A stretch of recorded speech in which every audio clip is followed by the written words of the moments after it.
Welcome to Walker Viking football. This is Greg Tinker along with Coach John Holliday. Coach Holliday, big game tonight, obviously second round of the playoffs, the Central Falcons. Huge game. I think we're ready. We've had a great week of practice. We just need to come out and execute.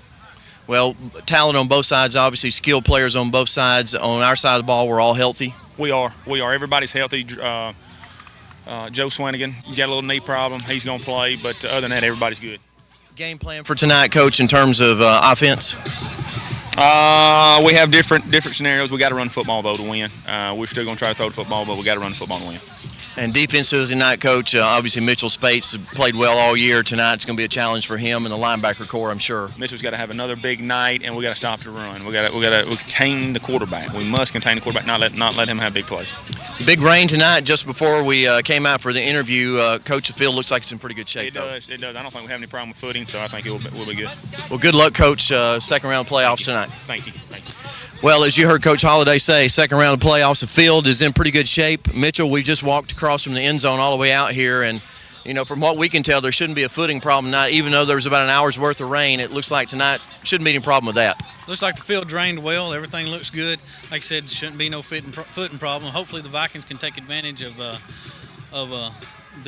Falcons in the air tonight. Hopefully we'll go back to throwing the ball like we did against McAdory last week. I really hadn't read up or hadn't looked up on what Falcons can do on defense as far as defending the pass, but hopefully we'll move the ball and come out of here with a win and move on to the third round of the playoffs. Well, we know for sure they were ranked number 1 in 5A until they played Prattville, but Prattville's ranked in the nation. So the only game they've lost this year was to the 6A powerhouse. They won the 3A championship, the 4A championship. Now they've moved up to 5A, so it's going to be a formidable opponent tonight. And they used to win the 6A championship, so they've been all over. And like I said, as a team, I guess you can't let it get into your head that how good they are, and they've only lost to Prattville.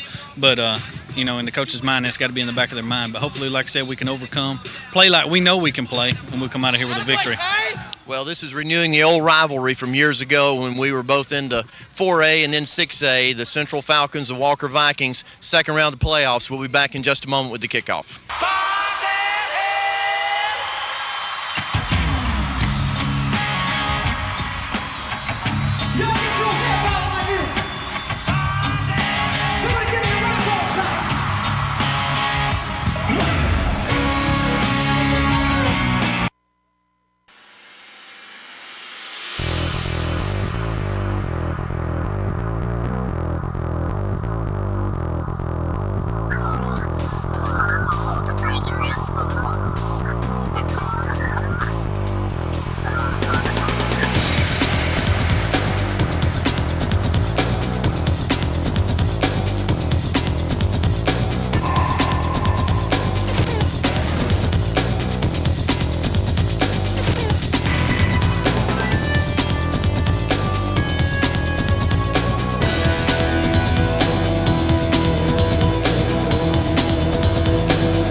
We're here ready for the kickoff.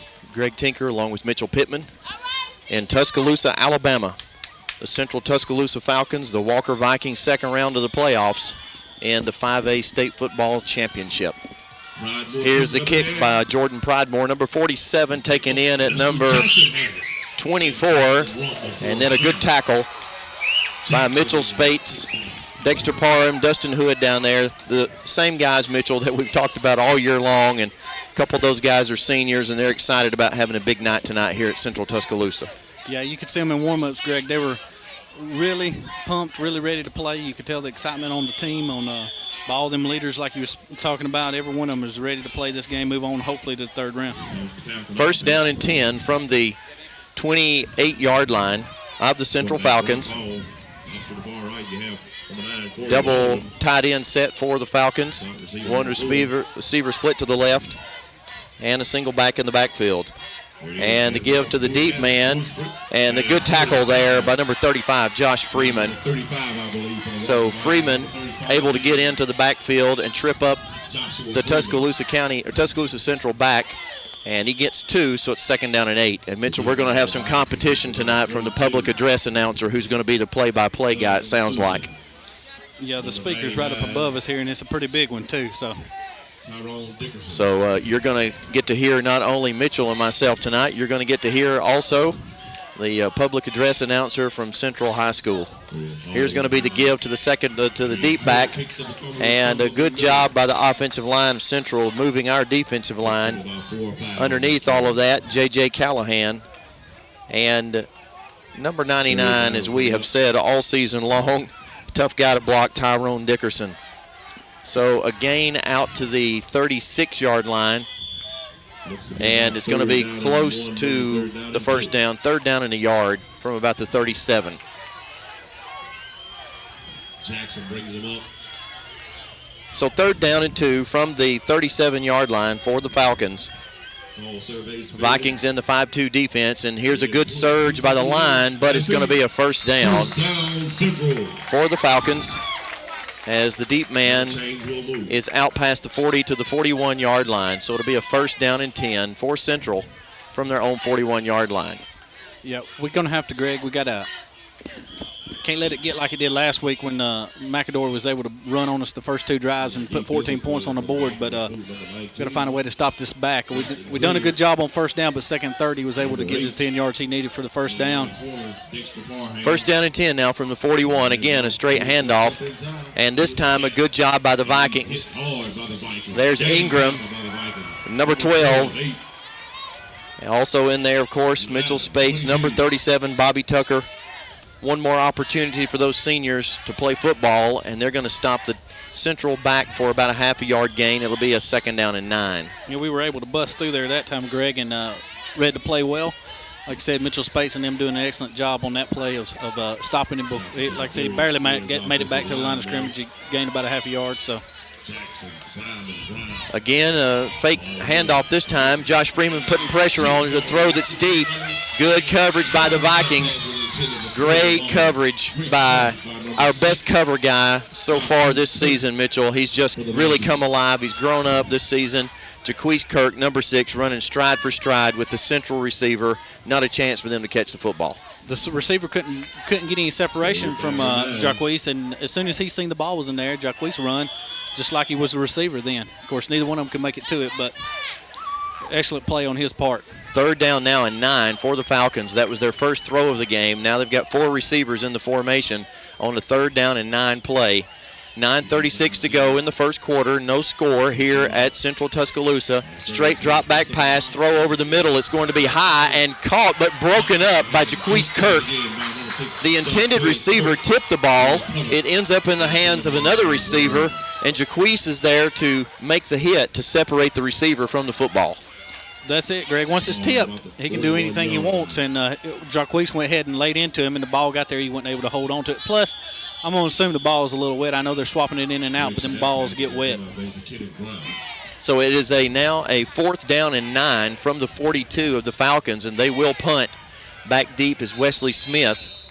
So Wesley waiting on the punt. 9:28 to go in the first quarter, and there's a timeout called by the Walker Vikings. So with that timeout, well, we're going to keep it here for this timeout. Mitchell, we've talked about in the pregame how big this game was. The Central Falcons coming in here having been the number 1 team in 5A. And, of course, the Vikings have not lost since the second game of the season. And we've talked about that in times past, lost to Coleman. But since that time, they've reeled off 9 straight wins. And so quite a stretch for the Vikings without losing a football game. Central Tuscaloosa also with 10 wins on the season. So both teams, 10-win teams, 10-1 coming into the game. So it's really pretty evenly matched tonight. Yeah, and like I said, for the Vikings to be able to hold them on defense on the first go with a team like the Central Falcons, like we talked about, only losing to Prattville, that's got to be a major win for your defense right there. Good snap. Vikings with a good rush, end-over-end punt. Wesley calls for a fair catch and a good job of catching the ball on the 29-yard line. And this is a tough night to kind of catch the football. It's a little bit foggy. It's damp.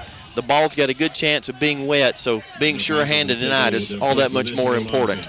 Yeah, I mean, any of those catching those punts is difficult at any time, but especially when it's wet. The ball's wet, it's coming down, and to hold on to the ball. Of course, not like this. You can give up field position very easy on one of those fumbles. Well, they get to see the Vikings on offense now. 9:21 to go here in the first quarter. No score at this point. A good defensive stand by the Vikings on the first series by the Falcons. Here's the fake. It's going to be a throw, and a man is wide open. That's C.J. Harris catches the ball. C.J. getting that separation that Mitchell talked about, catching it inside the 35 to the 34-yard line. So that play travels from the 29 of the Vikings all the way to the 34 of the Central Falcons. And Mitchell, you couldn't execute that any better. I'm sure that happened exactly as the coaches drew that up during the week. Absolutely, and they must have seen something. Must have knew they could take advantage of the Falcons. Maybe, on the whole passing game. Maybe I hope it's all night, but it may be something that they knew they could take advantage of early with the Falcons, expecting the Vikings to run. Well, that was an absolutely beautiful throw by our quarterback, Jared Henderson, and he hit C.J. Harris in stride, and C.J. making a good catch on a damp night. Reeled it in. We got a flag on the play, and it's offsides against the Falcons, so that'll give us 5 yards. May change the play call a little bit, Mitchell. We may take a shot at the end zone here with a 1st down and 5. I believe you got to right here, because if you can score early and put Central down, then you've got the leg up in the game. And, a 1st and 5 is a perfect opportunity to go for the jugular. Absolutely. So we'll see here Jared Henderson throwing a strike on that first pass. In the backfield with him is Lamar Stewart, number 20. And Henderson will hand off on the inside, and it's going to be Brandon Douglas. And Douglas is able to run it inside the 20 to the 18-yard line, so it's going to be another 1st down as Brandon Douglas runs that thing. A good misdirection play there, something that we haven't seen Mitchell give to the flanker back on a little misdirection, and Brandon Douglas runs that thing inside the 20. Yeah, good play by him, and good read by the coaches to call a play. Like I said, I expected them to throw, and Central may have expected them to also, but that was a good play. He's actually inside the 15 to the 13. So we were expecting pass. It was a run. Here's Stewart, the fake to Stewart, and it's going to be Henderson, and Henderson ducks his head, and he's into the end zone. Touchdown. Touchdown, Vikings. They strike quick. The defense does its job, stuffs the Central Falcons, forces the punt, and Walker marches 71 yards in 3 plays, Mitchell? 3 plays. 71 yards in 3 plays. 3 plays and a penalty, Greg. To get first blood here. 8:24 to go in the first quarter, and the Vikings have the first 6. Man, did we look efficient on that drive. Wow. How polished did we look on that drive. That was extraordinary. Now Matt Prevost on. Snap's good, and the kick is up by Prevost, and it splits the uprights. 7-0 Vikings, 8:24 to go. Mitchell, it couldn't be done any better than that. No, that was from the word go. I wonder how many of those plays were scripted, Greg, from the get-go. Well, I would have to say that those plays were scripted all the way around. It would be my guess. You can just look at how that first play went and how efficient we were on that first play, and just guess that that play was scripted for sure. The whole drive, like I said, just well laid out. The Vikings defense set it up though by doing their part, like you said, stopping the Central Falcons and getting a punt. And if we can do this all night, as you see the rain starting to fall here, Greg, it could play into our advantage with it starting to rain now, and the ball's going to be wet in the air. So it's good that we got our points already on the board, and hopefully Absolutely. we can take advantage now. Well, it rained earlier, and as we mentioned, the field was in really good shape. But the difference now is if the rain continues to be steady, there's going to be rain on top of the grass. It doesn't get a chance to be absorbed by the field, and that's going to make things really slick. And the football will, of course, be very slick. Here's the kick, and down on the tackle is Dustin Hood. He gets there almost the same time the football does. And it was an offensive lineman that caught the football, Mitchell, and he didn't really know what to do with it. He just kind of stood there, and Dustin upended him right at the 30-yard line. Yeah.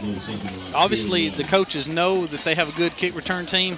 If I believe I've read that they had either a punt return or a couple of punt returns last week, or a kick return for a touchdown. So the Vikings not kicking it deep. So evidently they have a threat in the deep for the return. So the Central Falcons on their second drive, they find themselves behind by 7, and here's Bobby Tucker with a tackle, and first on the play, number 35, Josh Freeman from his linebacker position. Mitchell, we're just taking our linebackers and running them up in every gap, getting after those Central running backs. Yeah, we must, like I said, I think it's a sophomore quarterback they have, Greg, and he must not maybe hadn't passed that much on the year because, well, like you said, we're just bringing him up and going after. We're going for run stop first and foremost. Well, let's hand it to our coaches yet again. The scouting report that they've gotten and the game plan they put together is just excellent. There's a big hole right there. But Mitchell Spates is there to make the tackle. It's going to be close to a first down, and I think it's going to be a first down at the 41-yard line. It is. First down at the 41. So Mitchell makes the tackle, but that time there was a gigantic hole on the right side of the offensive line.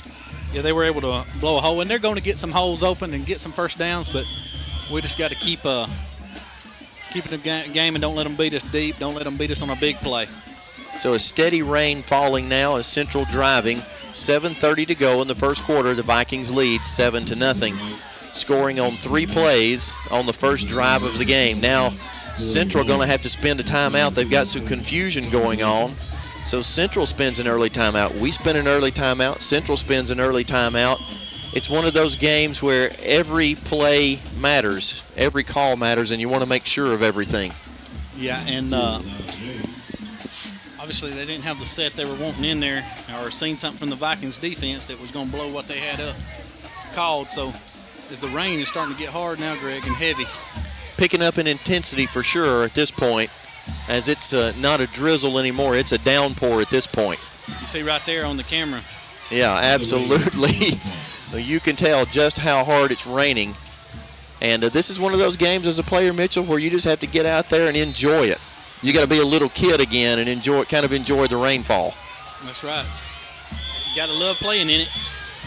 I remember when you was little, like you said, you loved to play in it. Absolutely. Slip and slide everywhere around. Mama called you in from this. 1st and 10, and it's a run up the middle. J.J. Callahan sliding in from his defensive end position to make first contact, and Mitchell Spates helps finish the Central back off at the 44. So it's a gain of 3. It'll be second down and 7 from the 44-yard line. As the rain now coming down with some intensity. The wind picking up as well. 2nd down 7. Quick pitch to the left.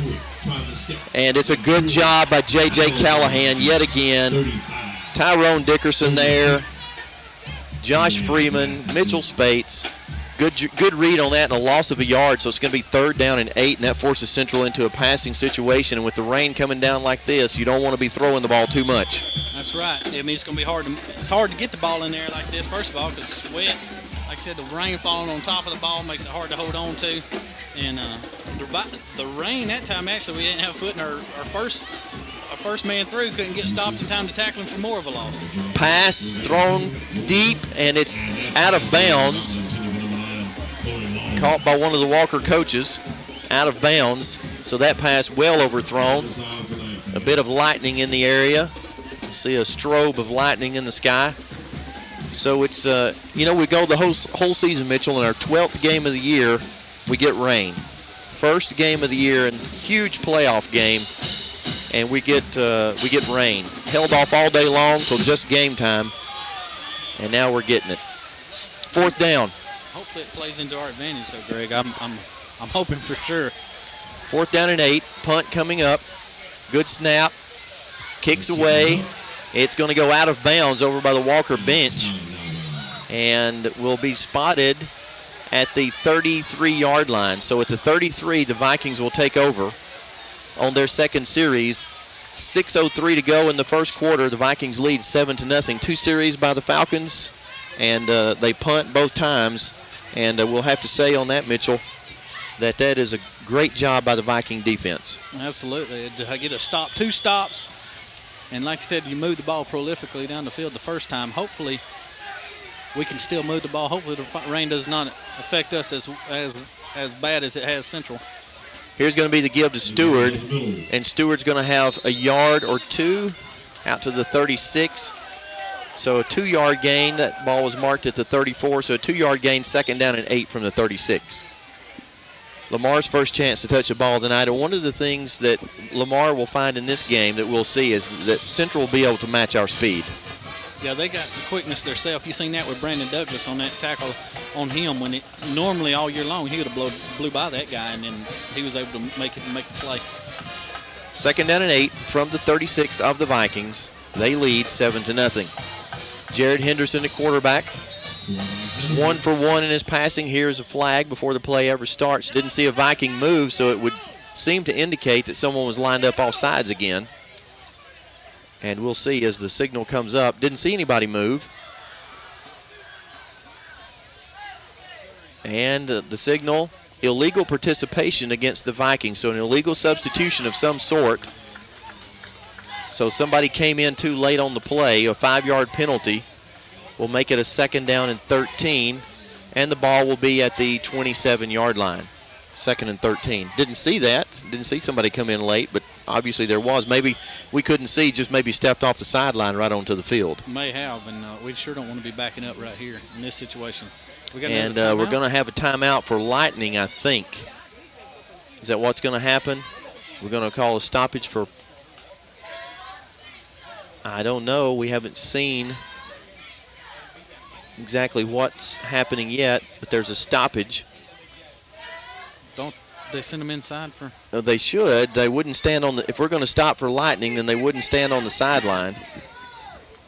And so the referee's kind of looking into the sky to say, okay, where's the Lightning? We saw it a moment ago. It's disappeared. Now, we haven't heard any thunder yet. Just some flash lightning here and there. And apparently we're going to play ball. Can't really take any chances with things like that. As we've heard James Spann say from time to time, lightning can strike from, the storm can be 10 miles away and lightning can strike. And so got to be careful. You don't want to take any chances. Where we're going to play. We're acting like we took a timeout, Greg. We're still over in the huddle. But I never did see them signal for a timeout. I didn't either.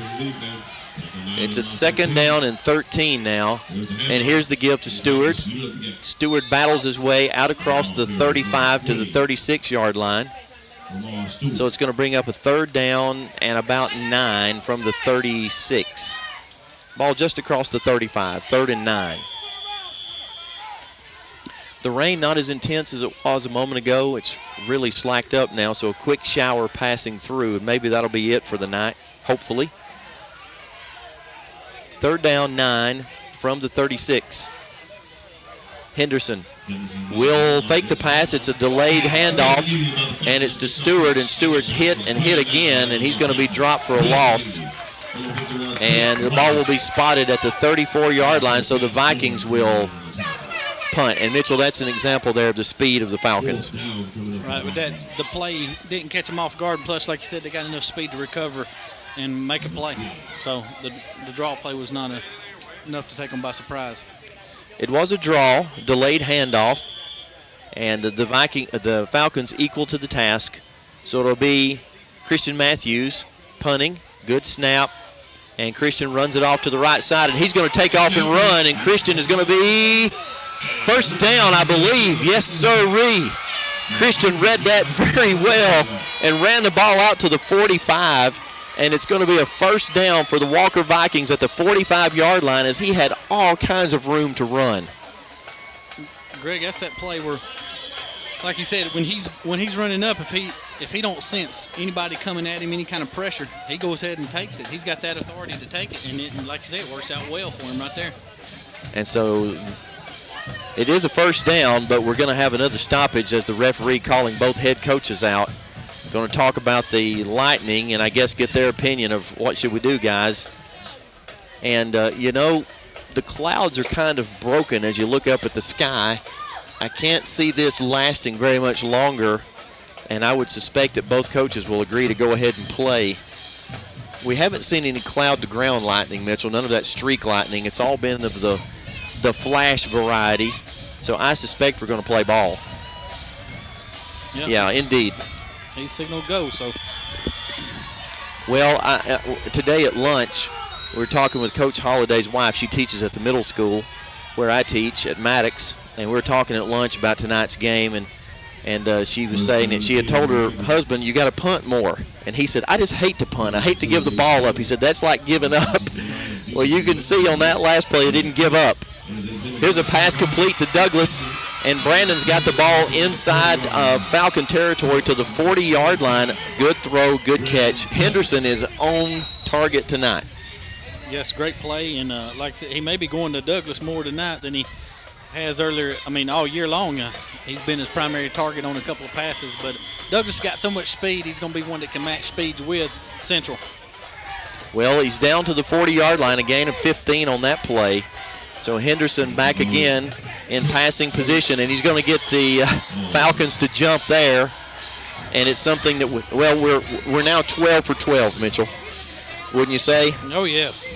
Unless, surprisingly, this gets called the other way. I can't imagine that happening. He can't. I done marked it down.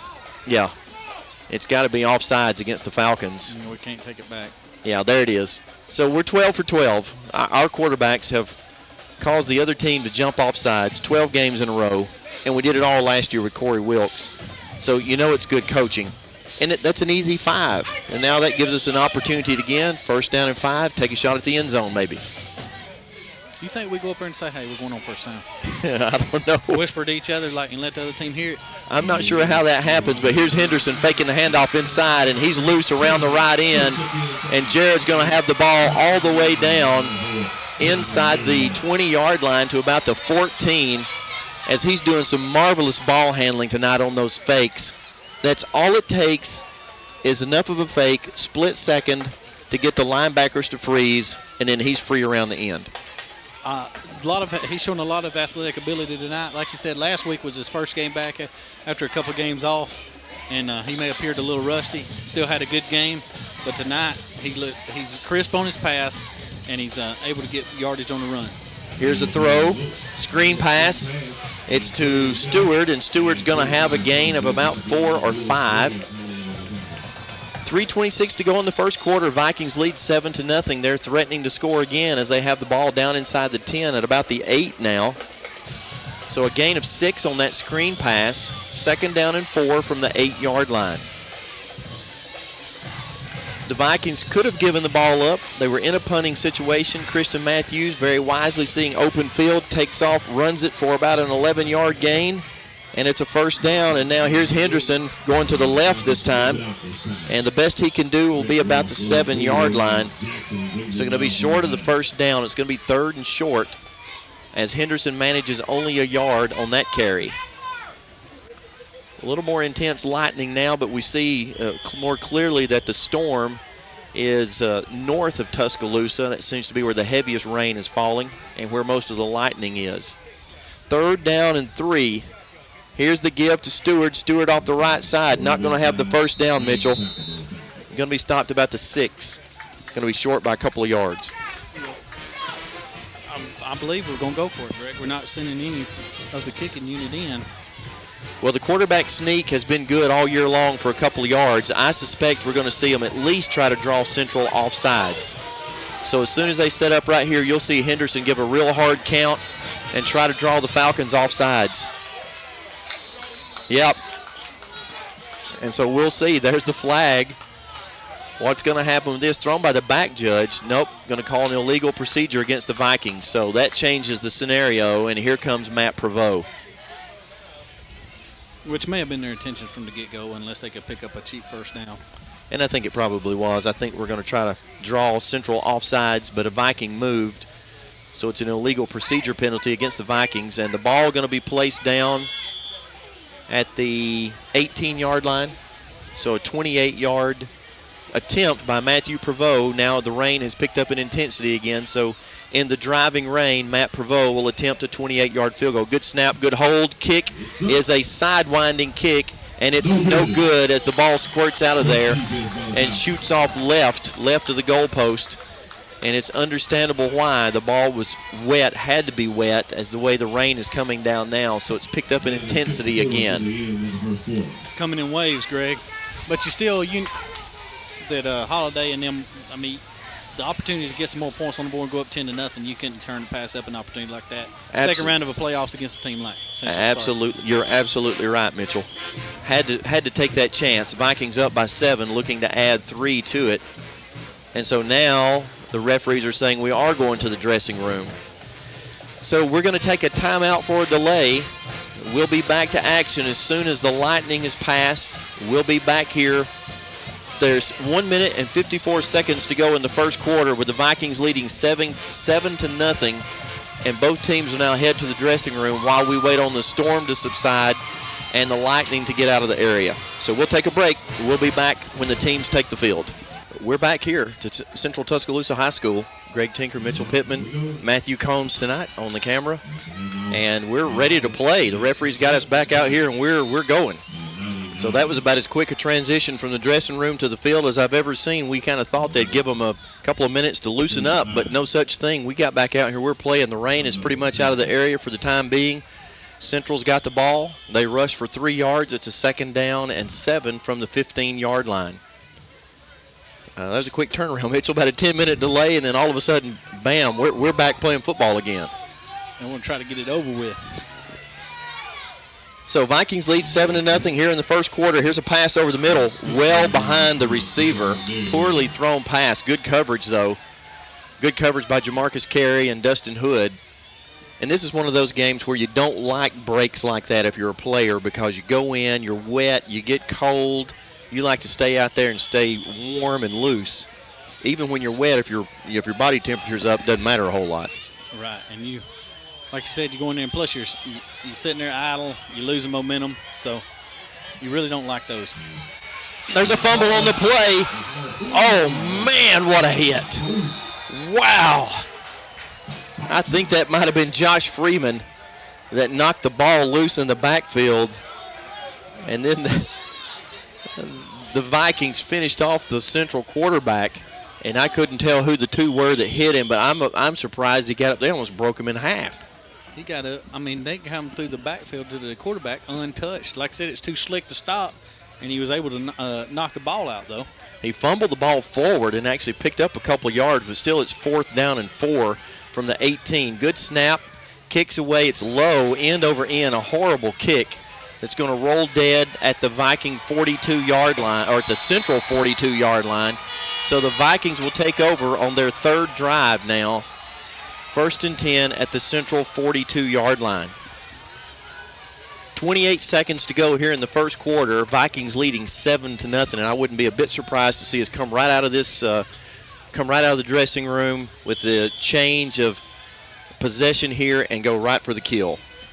I'd call them first 4 plays I called in the first quarter.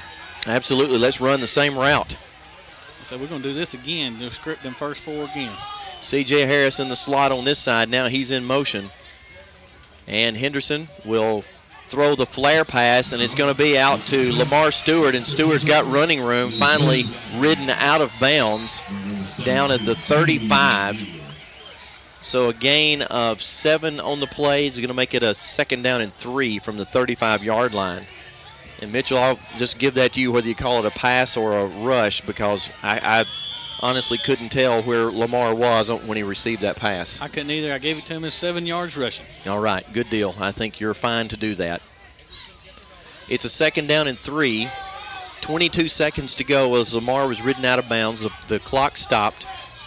So Henderson now, with the rain gone, will hand this ball off up the middle. He faked it. It's going to be Henderson around the left end, and Henderson's having a huge night as Central bites yet again on the faked inside handoff to Lamar Stewart, and Henderson doing such a great job of that, Mitchell. I thought Lamar had the ball, but it's at the 15-yard line. So it's a 1st down and 10 for the Vikings, and that could very well be the last play. I don't know if we'll run another one or not. 14 seconds, clock running now, the under 10. Nope, we're going to have another play here.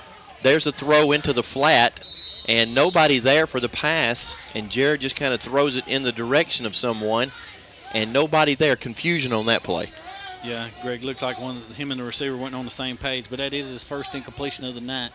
Greg Henderson's runs a 13 for a touchdown, a 22-yard run, a 20-yard run, so really doing what a senior leader needs to do. 2nd down and 10. Ball at the 15-yard line. Vikings were down here earlier, came away empty-handed as Matt Prevost missed a field goal.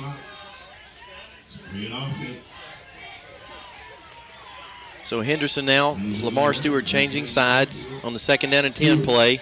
And the fake up the middle, and Jared's got it again, and he's going to be close to the 1st down as he knows where he needs to get. He dives forward, and if they give him the forward dive to the 4, he's got a 1st down, and they do, Mitchell. They're going to give it to him at the 4, so Jared's going to have a 1st down, and that's going to be the end of the first quarter. So the end of one quarter of play, and Walker giving Central everything that they can handle and more. Doing a fine job of moving the ball, Greg. Well, during this timeout, I want to remind everyone that your ticket to an interscholastic athletic event is a privilege to watch young people learn on the playing field. One of the lessons taught to players is one that spectators can follow as well, that of good sportsmanship. Unruly behavior is unacceptable in the classroom, and the athletic field is a classroom. And this is a public service message from the Alabama High School Athletic Association. And tonight we haven't seen any unsportsmanlike conduct on either side of the field. It's been a well-played ball game so far, and very sportsmanlike on both ends of the field. There haven't been any 15-yarders yet. And we're hoping that there won't be tonight. It is an intense game, but we're hoping that there won't be any unsportsmanlike penalties tonight. Well, the rain has completely stopped now. So the Vikings going to have the ball first down and goal at the 4-yard line.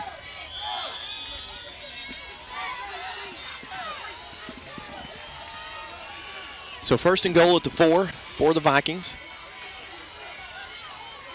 Henderson under center now. Irving in the backfield along with Stewart. Stewart gets the call, leaps into the end zone over everybody. Athletic play by Lamar as he leaps over a couple of Falcons. And that's a task when you leap over a couple of Falcons. You got to be pretty high to do that. How about that blocking, Greg, and opening the hole for Lamar Stewart? Our offensive line just blew him off the ball. Absolutely, they did. Or blocked him down, but you know what I mean. Sure, they did, absolutely. And so Lamar into the end zone for the Viking touchdown. And they now lead 13-0, and Matt Prevost out to add the extra point.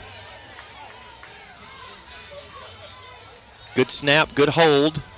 The approach is good, and the extra point is up and through with 11:55 to go in the second quarter. Matt Prevost has added the 14th Walker Viking point. Everything rolling the Vikings' way right now, Mitchell. It's been all Vikings, like you said,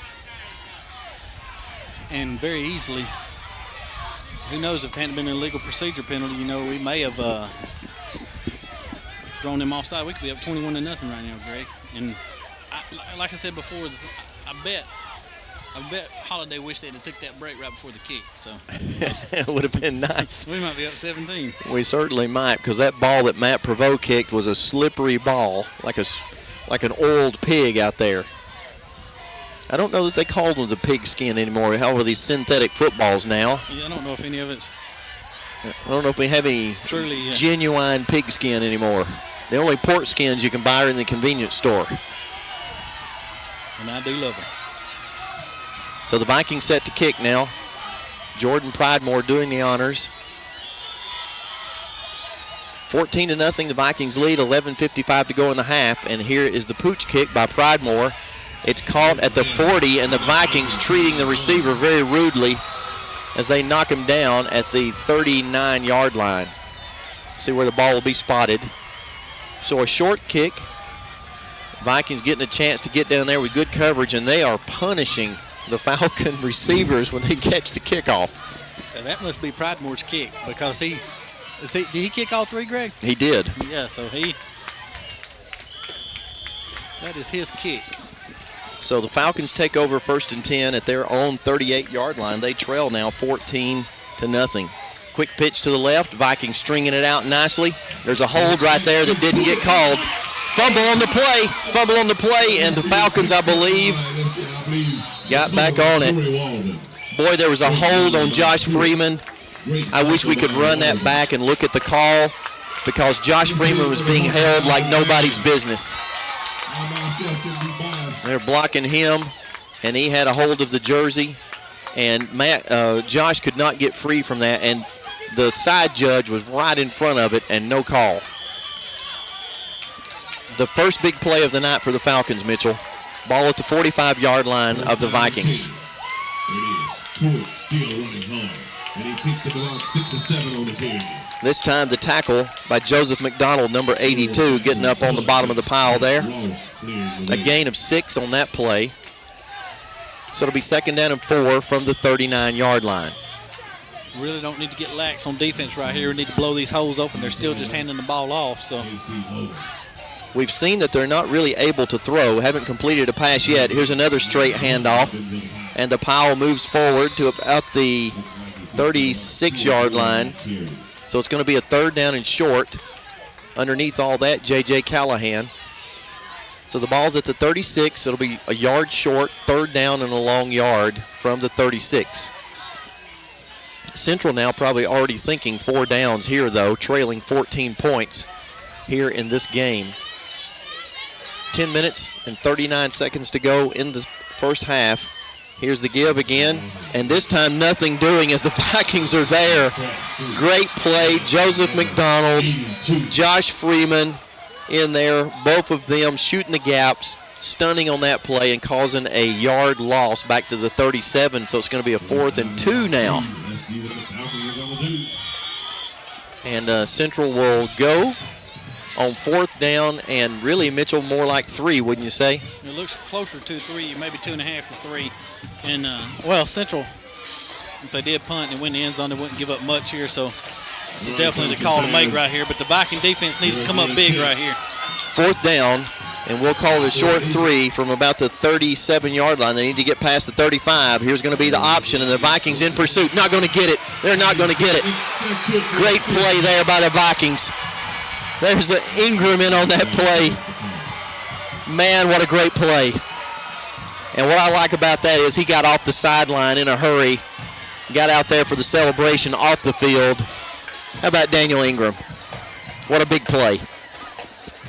Excellent read. I guess Central was thinking that the play action there at first would lead us to the run, and he'd be out of the outside, but great pursuit by Daniel Ingram and great pursuit by the defense. We got the ball back with 9:40 to go in the first half with a chance to go up 21-0. 1st down from the 45, and it's going to be a reverse. Here comes Brandon Douglas around the right end, and Brandon trying to make a move, and a great tackle by the Central corner, but Brandon Douglas is going to get 9 on that reverse. I like our play calling tonight, Mitchell. We've done a lot of things tonight differently than we've done all season long, so we've added some new wrinkles this week. We're going at them aggressive, Greg, and I'm sure in practice all week he said, look, we got to attack them, don't let us attack us, because Central's a good ball team, and so the Vikings doing just that, going after the Central Falcons. We're taking it to them right now. It's a 2nd down and 1 as the ball is at the 46 of the Falcons. Walker leading 14-0. Fake, throw down the middle, got a man wide open. It's C.J. Harris. What a catch by C.J. Harris. You won't see a better one than that. As C.J. leaps in the air, catches the ball, is upended by the Falcon, and C.J. does a trapeze artist move as he comes to the turf, and he's a bit shaken up, but man, what an extraordinary catch by C.J. Harris. And the Walker fans showing their appreciation as C.J. being helped off the field by trainer Bob White. And now C.J. going to take a rest there. We hope he's okay, but he landed awkwardly, holding his knee. I was afraid it might be a neck injury the way he came down, Mitchell, but he's holding his knee, which, you know, if you're taking a pick of the 2 injuries, that's a better injury to have. Definitely would take a knee over a neck any day, and he'd come on off the field. I think maybe he just may have jarred us. Probably knocked himself woozy. What about the concentration on that catch? He jumped up, elevated in the air, turned, made the catch. He knew he was going to get hit. That the ball, the safety had the pursuit coming from the backside, and it was going to make the contact. So great concentration by Harris and a great catch. Another strike by Jared Henderson. He is on fire tonight. He is playing like an all-state senior quarterback tonight. 1st and 10 at the 20-yard line for Henderson. Henderson will fake it, going to run it up the middle, and he's going to leap forward. You know who he's playing like tonight, don't you, Mitchell? So, playing like a Gator. Mr. Tim Tebow. Tim Tebow. He's throwing it, he's running it, he's blocking, he's doing everything. He's playing like a Heisman winner tonight. And how, I mean, it's got to fire your team up to see your senior quarterback putting it all on the line. You see C.J. Harris making catches like that. C.J.'s back in the game, is he not? Yeah, he is, back in the slot position. So it's a 2nd down and 5, and this time it's going to be a draw by Henderson. Henderson runs through a tackle, dives forward inside the 10 to about the 7. Walker on another drive. The only time we've been stopped, we've stopped ourselves with a missed field goal. Other than that, we've had 2 scoring drives. And on our 3rd here. I'm just taken aback by Henderson's movement of the ball on the ground tonight, Greg. How many yards has he got right now? Picked up He's another got, 8 there. 80 yards on the ground right now, Greg. 80 yards in the first half. We still got 7 minutes and 30 seconds to go here in the first half. Henderson under center now on a 1st down play, and Stewart running tentatively but doesn't give up on first contact and moves the ball on down to about the 3, where it will be a 2nd down and goal. So 2nd down and goal now from the 3-yard line. Walker looking to go up 21-0. Who would have guessed that? I wouldn't have. Wow. But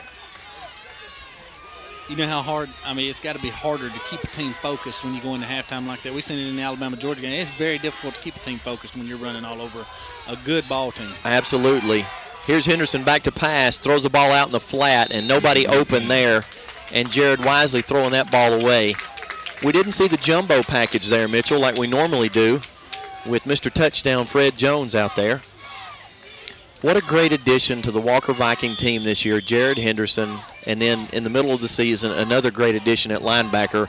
So we had a senior making that 4th down stop, Daniel Ingram, and a senior running the team tonight. Both of them new additions to the Vikings this year. What great kids, what great additions. Absolutely, and we also, without Max Young's played coming in there, and he's another addition. That's just great play by all 3 of them. Vikings wisely spend a timeout. 6:45 to go here in the first half. The Vikings lead 14-0. They're facing a 3rd down and goal from the 3. 3rd and goal from the 3 with 6:45 to go. And wanting to get in on this play, not wanting to have to make a 4th down call. Yeah, and Greg, you got to wonder if we called that pass play on that last thing. I sure would. I know they want to reward C.J. Harris for that play he made a while ago and give him a touchdown. But I believe we may see the jumbo package come in there now. Well, we've seen that on the goal line all year. But, of course, we know Central's talent, and we know that they're quick. We know that they're strong. And so what we've been doing tonight, Mitchell, a quick, strong team, you beat them with misdirection. And we've really been doing that tonight. And Jared has done an extraordinary job of hiding the ball on the handoffs and then running the ball himself. We've kept them on their heels and kept them reeling the whole game so far. And like I said, just excellent play calling by the coaches and excellent execution by our players. So now a 3rd and goal from the 3 as Henderson with Stewart in the backfield will get the snap. And Henderson's going to give to Stewart, and Stewart is going to be into the end zone. Lamar just ducks his head and runs through a couple of tackles, gets a good block up front, good blocks up front by the offensive line, and Lamar just lowered his head and ran into the end zone 20-0 with 6:40 to go in the first half. How shocked are you, Greg? I knew we could do it, but I really expected Central to come back on their game tonight. Well, you know that we're shocked, but guess who's more shocked than we are? The Central Falcons. Yeah, you can bet that's true. Low kick by Matthew Prevost, but it gets over the crossbar. That's all it needs to do, so it's good. 21-0. Yeah, I would say that we're a little bit surprised. I mean, we know coming into the game that we're definitely going to compete with Central, that it's going to be a hard-fought ball game. It's going to be kind of back and forth because of their talent. So we're mildly surprised that we're ahead 21-0, but you can rest assured that everyone wearing red tonight is absolutely shell-shocked. They're in shock, for sure. They didn't see this, but they probably haven't been behind like this in 3 years except for one time, and that was earlier in the year to Prattville. How many times do you think our coaches watched the Prattville film? Oh, yeah, I'm sure that was one of their – well, what other film could you watch against them? They beat everybody else. We probably burned up several DVDs watching that one.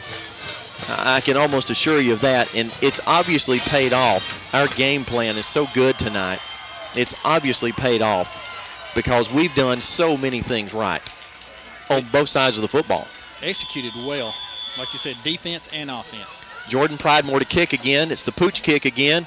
Vikings running hard. The ball's caught at the 30-yard line and fumbled forward to the 31. And Central just discombobulated in almost every phase of the game. You know, they're expecting deep kicks, their speed guys to get the ball, get a full head of steam, and we've not given them one chance to do that. No, like that's what I was going to say right before the kick is offense, defense, and special teams has been on top of their game tonight, Greg, in all three phases of the game right now. Besides the missed field goal, which is understandable, it was a downpour. So now it's a 1st and 10 from the 31. Here's Central on the option, and the pitch is going to be deep, and we got Vikings there. Dustin Hood doing what he does best, blowing up an option play a la McAdory, 3rd game of the season. Another loss of, 5 yards on that one, Greg? So 5-yard loss.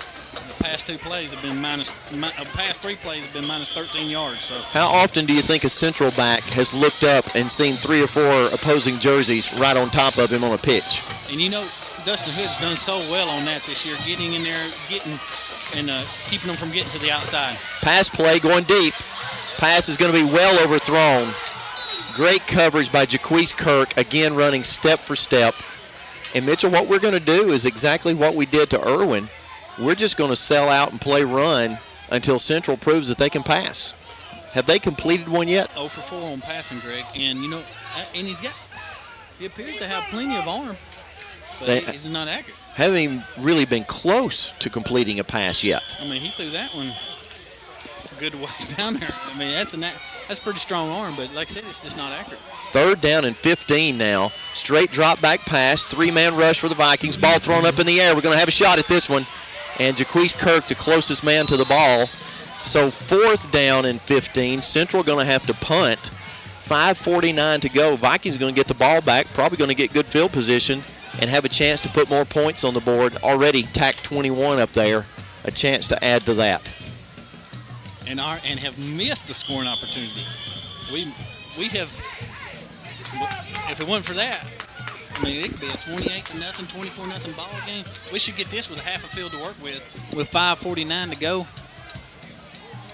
So getting set for the 4th and 15 snap. There it is. Here come the Vikings. Kick is up. Wesley Smith will signal for the fair catch and make the catch at the 39-yard line. So Vikings will be in business again at the 39. Jared Henderson will come out. He's the leading rusher, leading passer. Scored a touchdown. Yeah, he's done it all. Hadn't thrown one, and he's thrown a touchdown. That's a lot better punt than we've seen by the Falcons earlier. So I don't know if they swap kickers or if, hey, the rain not coming down in your face makes it a lot easier to punt. No rain now, and the field again seems to be in really good shape. It's not muddy or sloppy, and we haven't really seen anybody slide down, Mitchell. And so the footing appears to be good. Yeah, I mean, some of that pursuit on the quarterback earlier, they were running by him, but they don't know if it was slick or they just ran by the Central quarterback. 1st and 10 from the 39. Henderson throwing out into the flat. C.J. Harris there picks up a block from Cameron Harris, and C.J. going to be tackled after a minimal gain.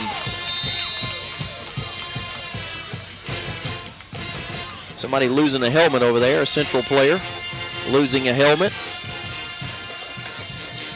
So a short gain on that pass, a gain of 3. 2nd down and 7. The ball will be at the 42-yard line. So 2nd down 7 from the 42. Trying that little outside screen, and CJ just not able to get loose. Here's the give this time up the middle, and it's going to be Burt Bowers. And Burt struggles forward to the 45. It's going to be 3rd down and 4 from the 45-yard line of the Walker Vikings. Clock running, 4:42 to go. Walker leads 21-0 here in this second round of the playoffs in Tuscaloosa, Alabama, against the Central Falcons. Used to be a 6A powerhouse. Now they're a 5A contender. Here's Henderson looking to throw, got a man open. That man is C.J. Harris, and C.J. is going to run forward all the way into Central territory. And that was a great run off and come back to the ball route. Excellent job on his part. C.J. Harris is having the game of his life tonight, too. He sure is. He ain't got in the end zone, but them are crucial catches he's making. He's having a Julio Jones night. And what set that play up, Mitchell, is those deep routes that we've been running. And so the Central Falcons got to respect those deep routes. And so C.J. running hard off the ball just turns and comes back, and Jared throws another strike for the first down to the 33-yard line of Central. So 3 receivers to the right, 1 receiver to the left. Stewart in the backfield. Henderson awaiting the snap. There it is. It's going to be a quarterback draw, and Henderson's going to have good yardage again. And the great thing that Jared's doing is after he gets tackled, he just takes a leap forward and gets a couple of more yards. Puts a hand down and just gets him whatever he can get out of it. He got 7 on that play to the 26-yard line, 2nd down and 3. You think he got that from playing backyard football with the Bruner brothers down in Parrish somewhere? Has to be. You know how it is when you're playing backyard football. You got to miss the hedge bushes and all those other obstacles in the yard. Yeah, got to miss every tree that's out there. The cedar bush. Hunter Gross knows. Got a man open. Jacob Sparkman, touchdown. Jacob Sparkman throws that pass right across the middle. Perfect strike thrown by Henderson, and Jacob Sparkman making a big catch. I think that's only about Jacob's 2nd or 3rd catch of the year, but man, they don't come any bigger than that as Sparkman catches the touchdown pass at the goal line and runs it in. What did I say he needed to do? He needed to throw one. Needed to throw one. What does he need to do next? We need to get to halftime. Does he need to play a little defense? Does he need to pick off a pass? We got to do something. So far, he's done some of everything. Here's the kick by Prevost, and this time it is straight and true. 3:12 to go. Walker 28, Central 0. Wow. Wow. All I can say is wow. Are we on our game tonight or what? You talking about preparation. We put some preparation into this, Greg. Yes, we did. Well, I drove by the field the other night, and when I drove by, the lights were still on at the practice field about 8 or 8:30.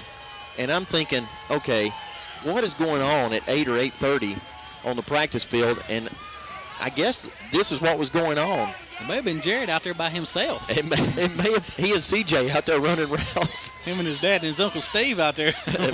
Maybe so. Whatever it was and whatever they've done, so far it has worked to perfection.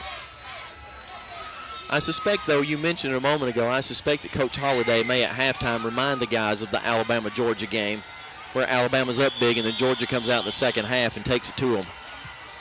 Here's another pooch kick, and this time it's going to be taken in by one of those up backs, faster guys. And so he's going to run it back, and there's going to be a flag on the play, could be a face mask, as Central runs this one back to the 48-yard line. 47-yard line.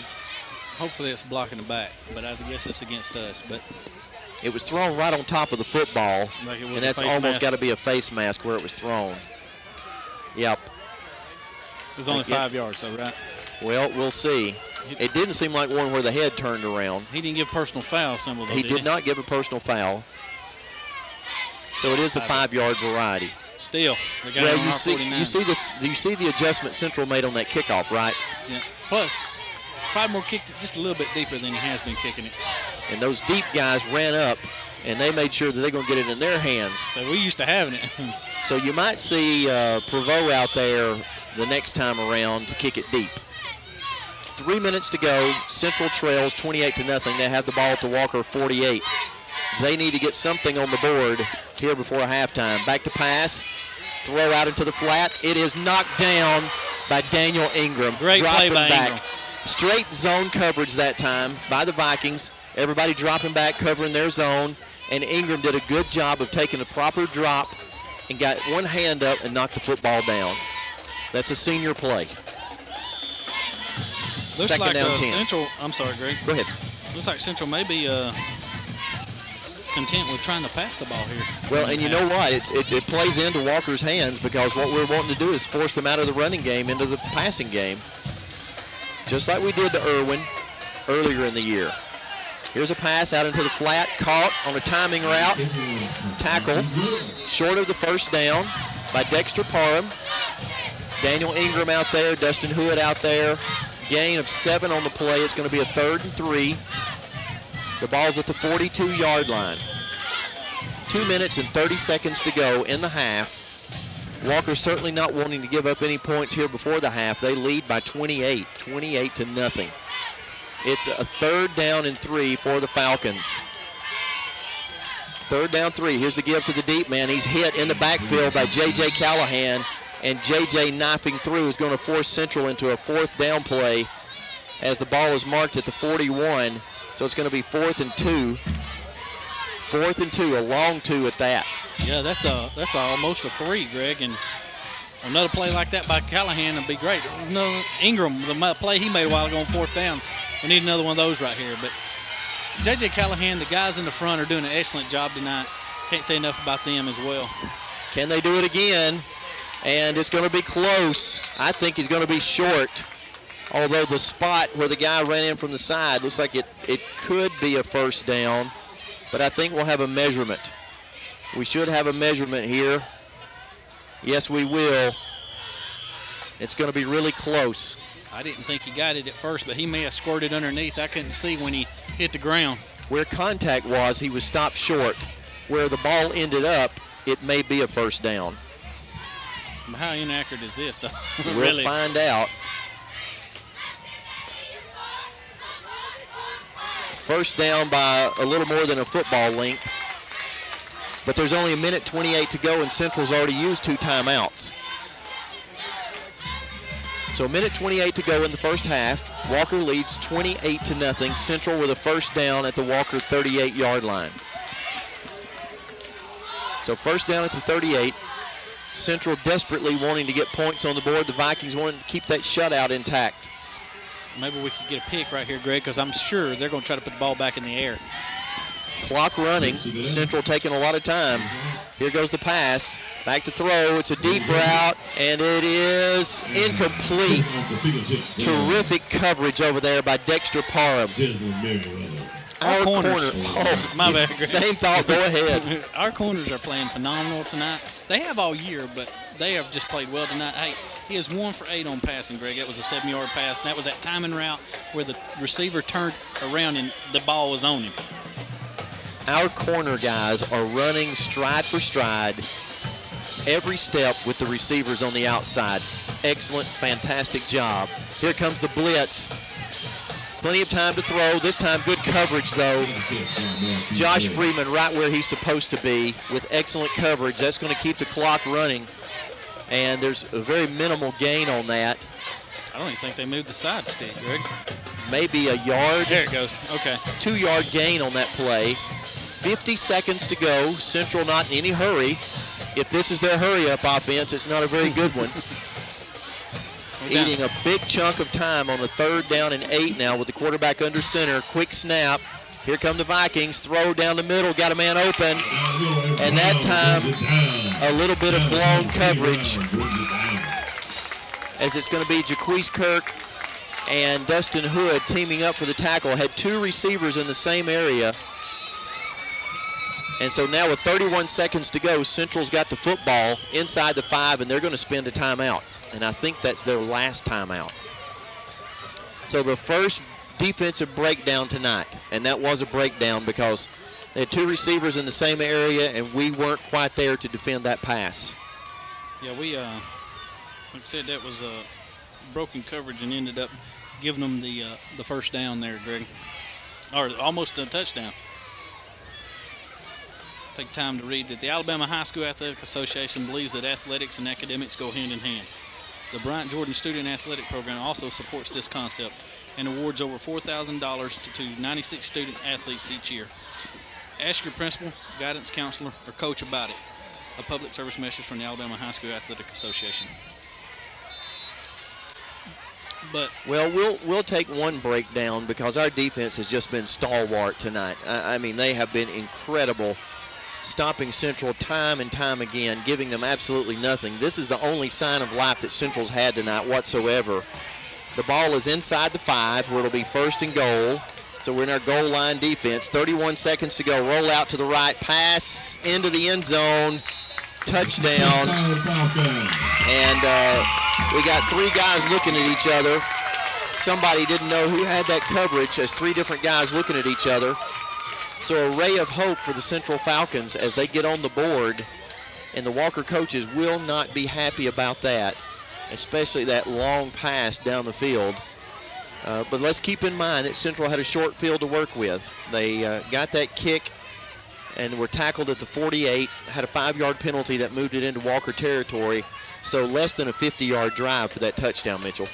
Yeah, it was not very long, but the got a flag. Somebody may have lined up off sides. Be one of those half the distance things. Yep, half the distance. So that'll move the ball to the 1.5-yard line for the extra point. So they're going to go for 2. Central changing their play up, going to go for 2 instead of 1. Yeah, it's maybe a little bit of a psychological edge to this. Either way, a moral victory for the Vikings if they stop Central here from the 1.5. So goal line defense for the 2-point attempt, and here's the quick pitch back to the left, and look at that, nothing doing as the Vikings stop Central, and that's our advantage. I'm telling you, that's a psychological edge there that Central can't get 1.5 yards and get into the end zone. That's a big boost to the Vikings. I totally disagree with that call from the Central coaches. You got 1 point, you need that 1 point. You're losing momentum now. You may have gained a little bit with a touchdown, and now you're losing it. The defense goes back over to the sideline, pumped that they stopped Central on a 2-point try. And so that's good for us because it does, you're right, gives us a little bit of the momentum shift back. Well, the question is, Mitchell, we're going to get this kickoff. There's 25 seconds to go. You figure there'll be 5 or 6 seconds that run off on the kick. We're going to try a long pass or 2. We've been so effective, why not? Or are we content to go in up by 22 points? The way they defended the pass, I believe I'd go for the long pass. And the thing about it is, Lamar Stewart could take this and all the way back. Sure. We got Lamar Stewart and Brandon Douglas back. And how about Brandon Douglas working himself into the starting lineup this year? Brandon working himself into the starting lineup this year. And back there, deep back. Here comes the kick. And it's going to go to Stewart. Takes it at his 15. And Lamar will return center field. And he runs into several Falcons, but runs through them. And now Lamar's gone. Nobody's going to catch it. Lamar Stewart gone for a touchdown. The momentum back to the Vikings as Lamar Stewart runs through tackles. That's great, Greg. 85-yard touchdown run by Lamar Stewart. How about that? How about that for special teams play? Hey, Lamar Stewart, 85 yards. I'm going to get a lottery ticket tonight with everything I call they do. Some winning numbers I want to pick. We're going to have to drive all the way to Georgia, though. Let's go. I'll let you in on half. Don't tell my wife or my church, okay? I'll let you in on half. We'll pay tithe off of it, too, right? Double. Double tithe. I want to get my lottery ticket, though, Greg. I called that. Well, we're gonna get our heads together at halftime and let Mitchell give you his Nostradamus prognostications for the second half. There's the kick by Prevost, and it was stopped before the kick ever began. And it's a offsides against Central. We won't go for 2, I can assure you. We'll stay out there for the extra point. We'll get the football back and go for the extra point. May even decline this. Yep, we'll decline it. And so Matthew will line up again. We'll try it one more time. 5 touchdowns in the first half. Yes, I'm spaceless just about, Greg. I mean, you know, I'm sure Central had to feel comfortable. Oh, no. That's a bad snap, and boy, did Dustin Hood do an extraordinary job of coming up with that and getting it down for Matt Prevost to boot it through 35-6. The Vikings are on top. Wow.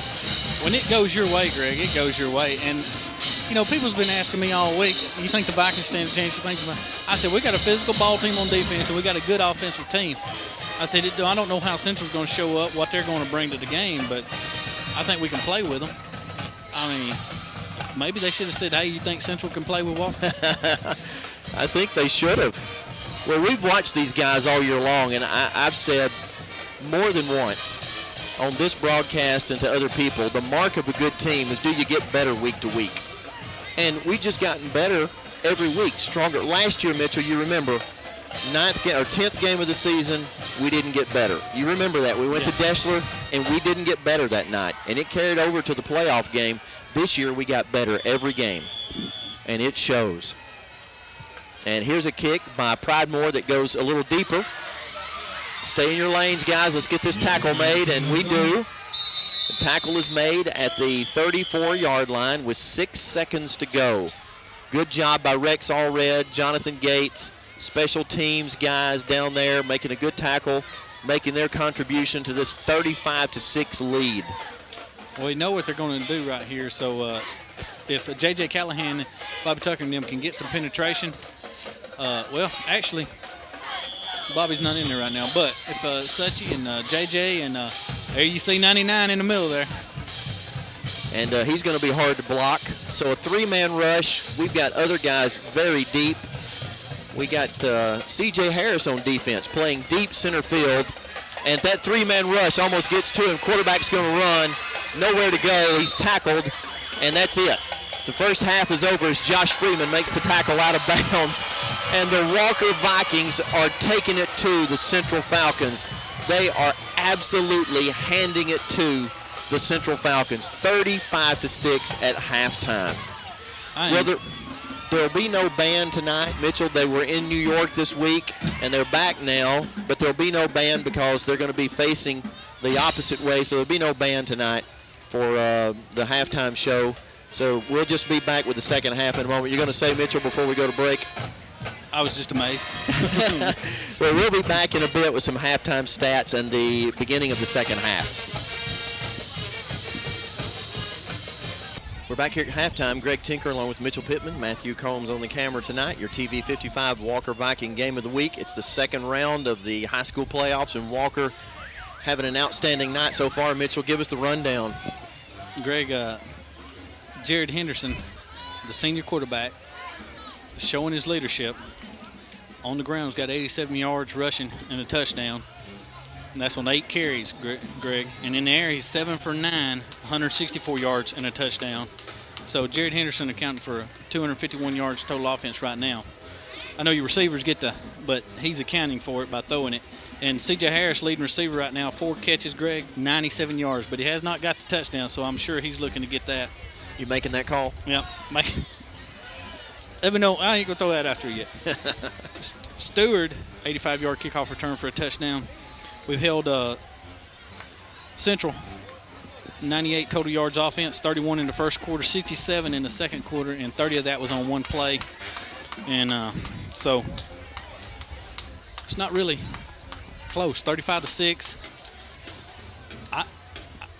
I'm shocked and amazed at the score. I know I shouldn't be because I've watched these guys all year and I know they can play ball.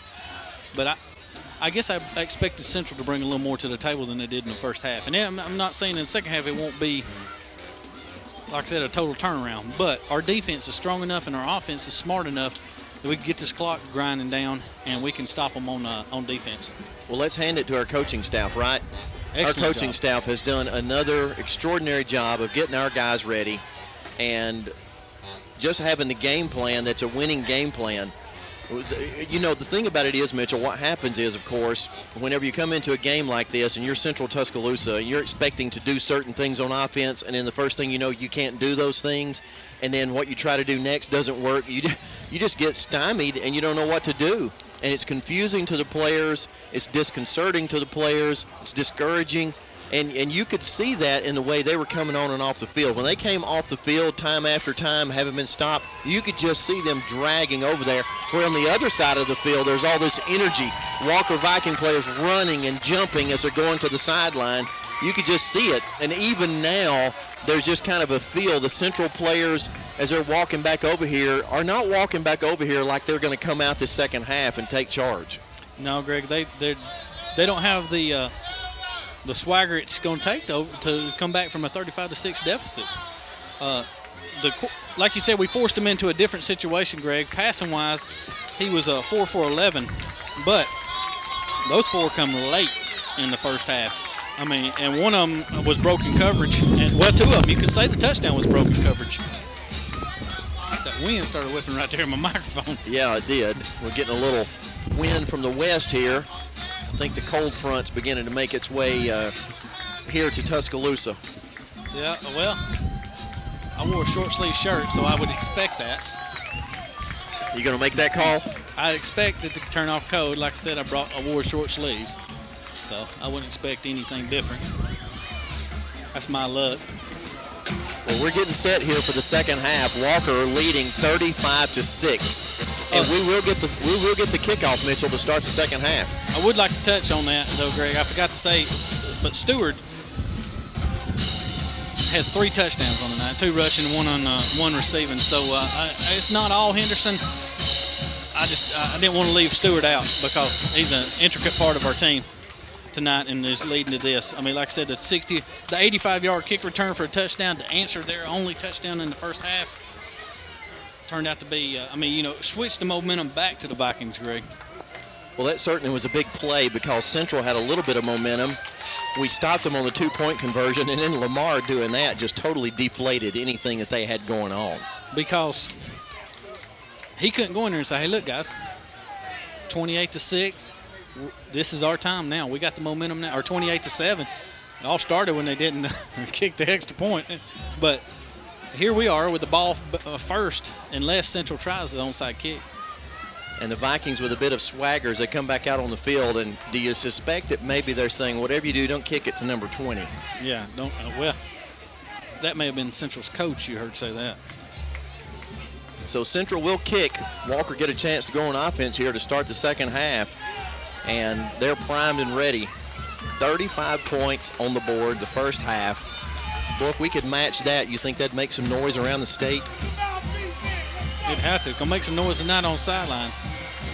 If Walker put up 70, putting up 35 is impressive, but if Walker put up 70, wow, that's a squib kick, and it's kind of what we guessed. Well, Lamar misses the kick. Got to get on it, Lamar, and he does. Boy, that was a mistake there on the kickoff, and I don't know if Lamar was expecting somebody earlier to catch the ball, and they said, whoop, not me. It's going back. It's got momentum going back to Lamar. So Lamar then takes his eyes off of it. It squirts past him, but wisely he gets back to the 11 and falls on it. Not the way we wanted to start, but we have the comfort of having a 35-6 lead. That's right, and we could, from the looks of the passing in the first half, we could throw on these guys. 164 yards passing in the first half, Greg. So it's not inconceivable that we air the thing out here on the first play of the second half. I mean, it could happen if we wanted to do that.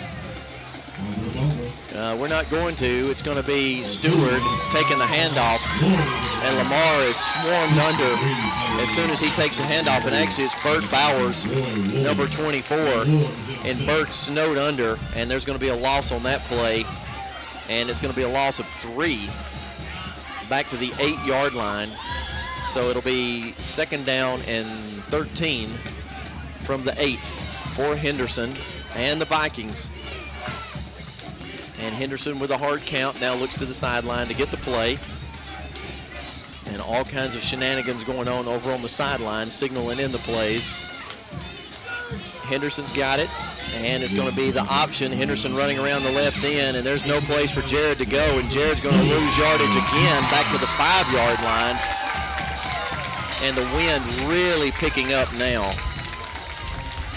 And that's going to hamper the passing game somewhat as the wind really whipping through the stadium. You can see the trees on the east side of the stadium moving with the wind.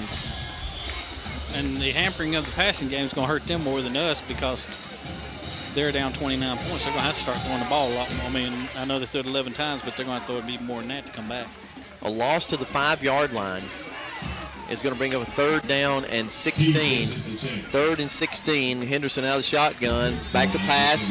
It's a screen pass. It's to C.J. Harris. C.J. misses the ball. And so it's going to be a 4th down and 16. And that's exactly what Central wanted to do. Mitchell, it all started with a lack of concentration on the kickoff. And that lack of concentration then means that we start deep in our own territory. And Central, my read of them as they came out was wrong. Their defense is ready to play this series. Maybe they were thinking about what they were going to do. Bad snap over the head of Christian Matthews, safety. So there's the 2 points that Central did not get earlier. So Central scores early here as the Vikings coming out not sharp, not mentally sharp on the kick or the reception of the kick, and now on the punt team. 2 special teams gaffes give Central an opportunity to score 2 points and now to get the ball in good field position. We got a kick from our 20. We're going to have to, Gray. The coaches have got to settle them down, correct this, tell them, hey, look, just settle down. 10:27 to go in the 3rd quarter. Walker's lead cut by 2 now, 35-8.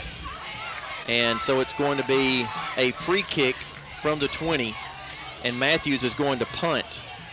So we're not going to have the ordinary free kick.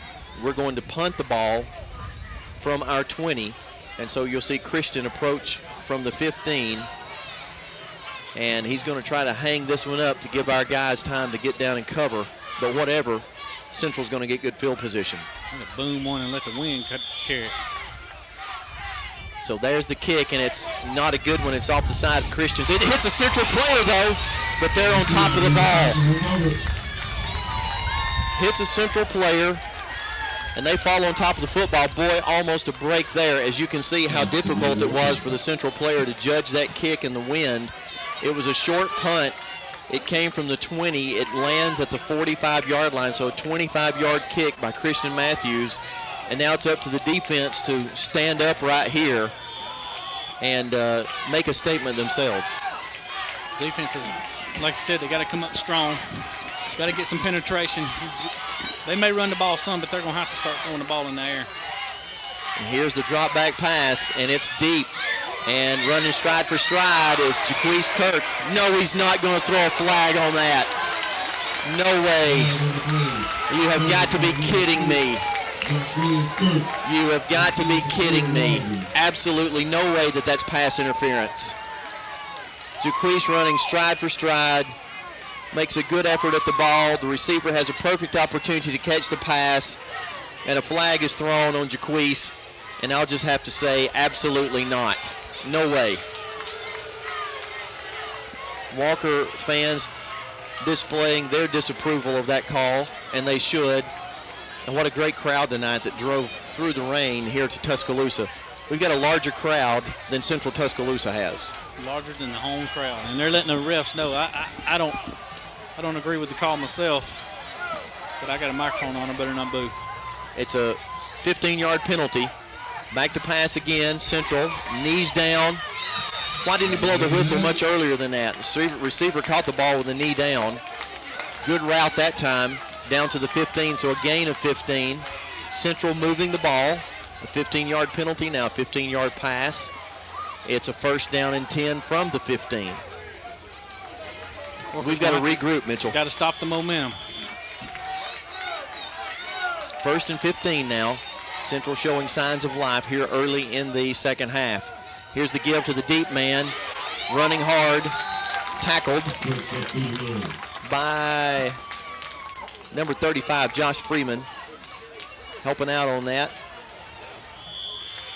Inside there, the defensive line, number 82, McDonald, helping out on that play, but finished up by Josh Freeman. So a gain of 7 on that play, 2nd down and 3. The ball at the 7-yard line. 2nd down 3, balls at the 7, Central trailing. Here's the give, and a good stop there. Well, a good hit, initial hit by J.J. Callahan. J.J. not able to wrap up. So it's up to Ingram and Spates to finish up the play. Going to be short of the first down. Maybe got to the, well, I called it from the 7 a moment ago. It's really about the 8. And it's going to stay at about the 7 here. So minimal gain, 3rd down and 2. Opportunity for the defense to make another stop here. And there's an offside penalty there. Going to come against the Vikings, it looks like, as Ingram jumped, both sides pointing at each other. Ingram saying there was movement. He was drawn off sides. And now will he be correct? He will not be correct. First down for Central as Ingram drawn off sides. So that'll move the ball to the 3-yard line. First and goal from the 3. Here we go. Need the defense, Greg. We need them in a big way right here. 8:41 to go. Walker leading 35-8. Here's the give to the second man, and it's McDonald in there. Joseph McDonald doing a good job getting in there on top of that play. And the good thing about that, every stop of the run, Mitchell, eats up another 30 seconds or so. Central's got a long way to come back. And so every stop like that eats up a lot of time. Here comes the rain again. That wind that was blowing a moment ago has brought the rain in, this time from a little different direction. So it's now a 2nd and goal from the 3. And it's the quarterback on the keeper, and Fred Jones hustling over, can't quite make the stop. It's a touchdown on the naked bootleg. A good call that time by the Central Falcons, as it's a naked bootleg, and they're going to go for 2, they indicate. So they'll go for 2. That's the indication anyway. We'll see if they do. It looks like the personnel they've got on the field is for the extra point. So the Central Falcons showing a little bit of life. Score was 7:57 to make the score 35-14. This is an important extra point here. Good snap, placed down, blocked by the Vikings. Blocked, and who is that with the football? That's Dickerson, Tyrone Dickerson comes up with the football. So an important block for the Vikings. Now, Mitchell, we've gotten the cobwebs out, gotten all that over with. Coaches got to get them together and say, okay, guys, two bad series. Forget that. That's over with. Now let's play football. That's enough. We gave them the advantage by, like you said, dropping the kickoff or not being able to come up with it, and then having a bad series on offense, and then having a safety. So we can overcome this and just stay on course. We got a 3-touchdown lead, so it's nothing we can't overcome or keep building on from our lead in the first half. A 3-touchdown lead with 7:57 to go in the 3rd quarter. And the Vikings with an opportunity to receive the football here and put together a drive. That last drive of ours was not. We were in reverse the whole time, and then a bad snap through the end zone on the punt attempt gave Central 2 points. And then the short kick on the free kick gave them the ball. And here's another squib. Going to be picked up by Jacob Sparkman, and Sparkman's going to return it to the middle of the field. And good job there by Jacob to go ahead and pick the ball up and run it to the middle of the field, the 36-yard line. So we're in good shape now, much better field position. We can work from here. So even if we go a little bit back, there wouldn't be a chance for a safety on this. But hopefully we'll get the ball, get back to clicking, get Jared Henderson back to moving the ball. We had, like I said, he had 87 yards in the first half on the ground. So, of course, he had the one run and lost, 3 yards. So, but they had the momentum. It was pinned deep. So hopefully we can move the ball down and get another touchdown to seal this deal. First down and 10 from the 36. Vikings with a 35-14 lead.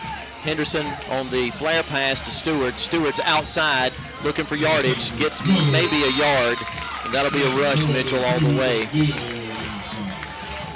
And going to be marked down right at the yard marker, so give him a yard. We'll call it a 2nd down and 9.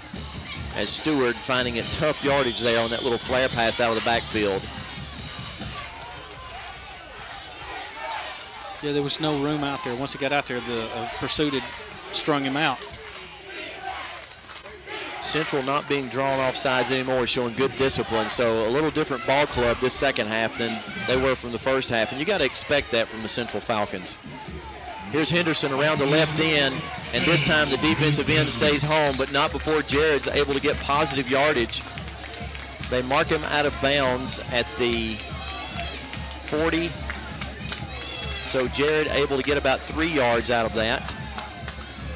Maybe, well, 3 yards. We'll call it a 3rd down and 7 from the 40. The Vikings need to get to the 47 for a 1st down. Henderson out of the shotgun. Clock running, 6 minutes and 35 seconds to go in the 3rd quarter. Vikings with a 21-point lead. Henderson back to pass, looking deep, got a man open, and it's overthrown as he's looking for C.J. Harris down the left sideline, and better coverage that time by the Central Falcons. And for the first time tonight, we see Henderson not quite on target. He's been so accurate, it's almost surprising to see him not hit his target. Yeah, going 7 for 9. He's 0 for 2 in the second half here, but that could be his only 2 incompletions, maybe. Here's the snap, this time by Freeman, and a good snap. But the play is stopped, and why? I don't even see a flag. I don't see a flag. Was it not whistled ready for play? Evidently wasn't whistled ready for play. Now it is, and we ought to go ahead and burn it. Well, that was an incomplete pass. 6:21 to go, so no time running off the clock here. Good snap. Christian runs it off, and he's going to get a good kick here. Fair catch called for. Ball's dropped. And the Vikings on top of it, down at the 23-yard line.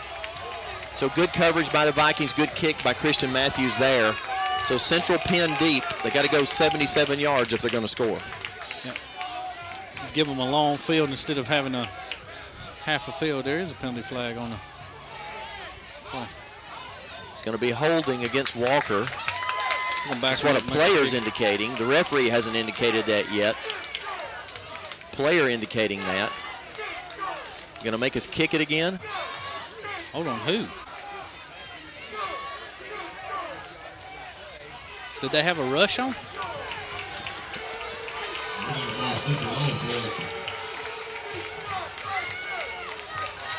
So things not going the Vikings' way here in this half. Central would have had the ball at their own 27. Now we're backed up to our 30.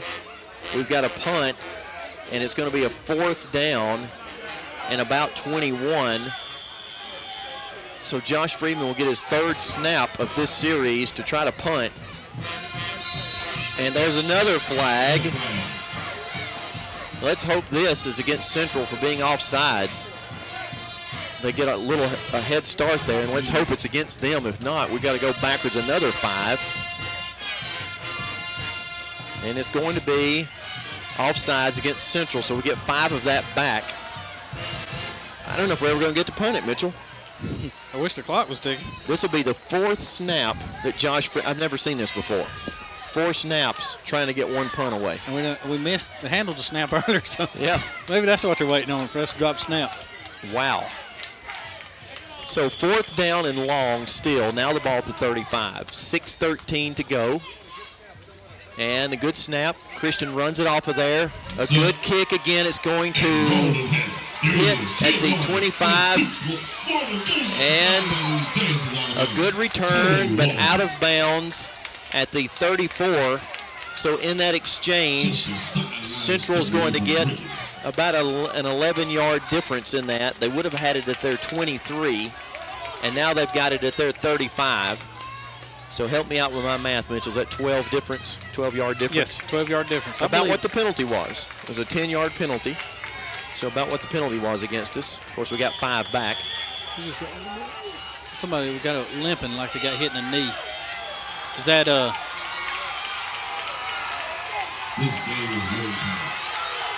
Can't tell.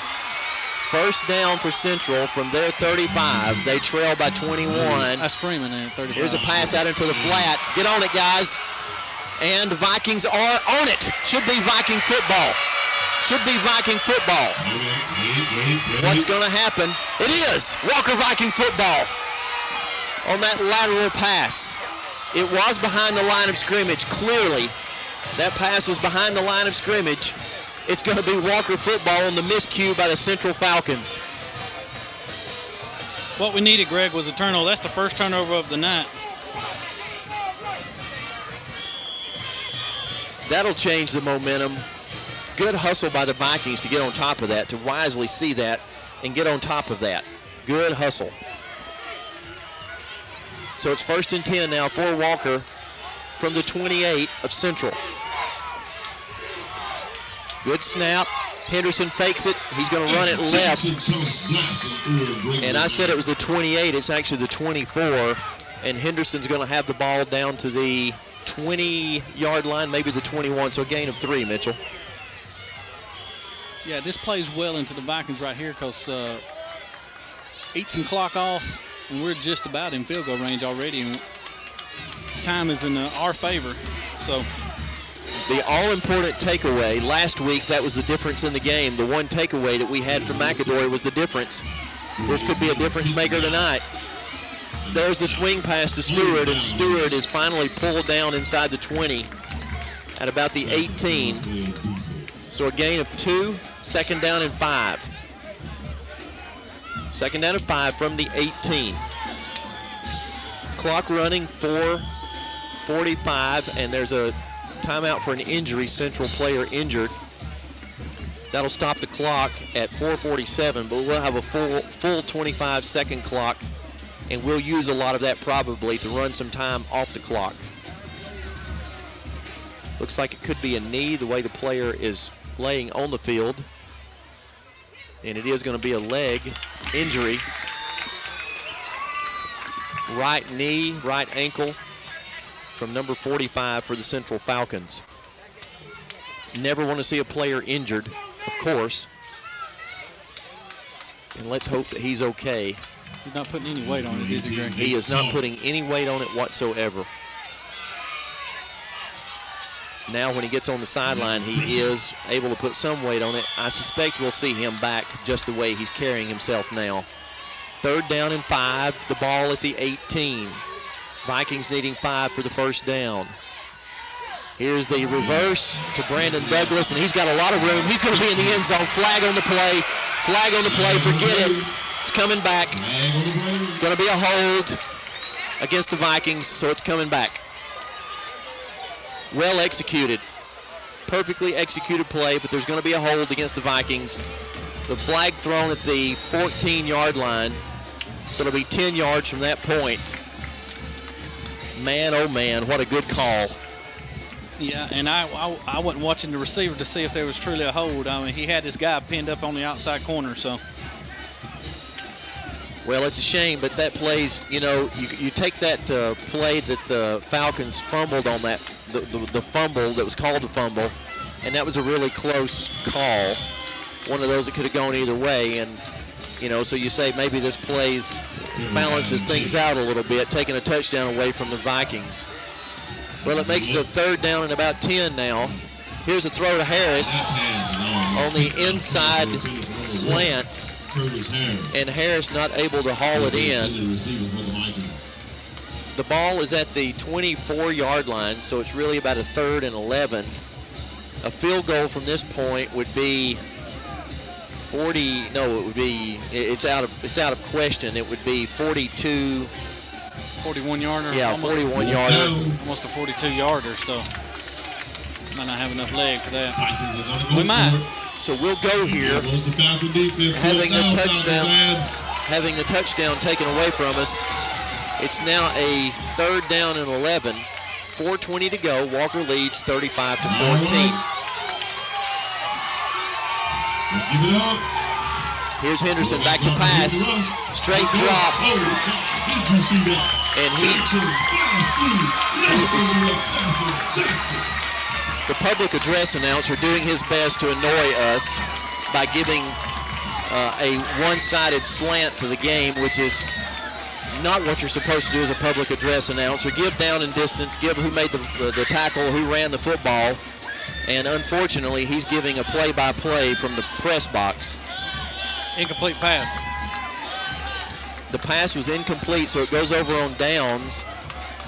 And so at the 24-yard line, Central takes over. Here's a throw into the flat, and that pass is caught. It took him long enough to get that. Took the referee long enough to help us decide that. Jaquise disagreeing that was a catch. We couldn't see the angle that we're at, whether it was a catch or a trap. It's called a catch, so it is. 1st and 10 at the 32. 2nd down and 2. Here's the give to the deep man. He's going to have a 1st down to the 37-yard line. Josh Freeman making that tackle with help from Fred Jones. And another 1st down for the Falcons. 1st down at the 38 for the Falcons. 3 minutes and 37 seconds to go in the 3rd quarter. Walker still with a 21-point lead. It's comfortable, but not too comfortable, especially considering we had an opportunity to score there on the turnover, and it was taken away on a holding penalty. Here's a blitz. Pass is thrown, caught. Mitchell Spate started to make the tackle. Jaquise Kirk fell down on the coverage that time. It's the first time we've seen somebody slip down. So good throw and catch by the Falcons into Walker territory at the 48-yard line. They're moving the chains again. Need another turnover here to break the momentum. 1 turnover in the game.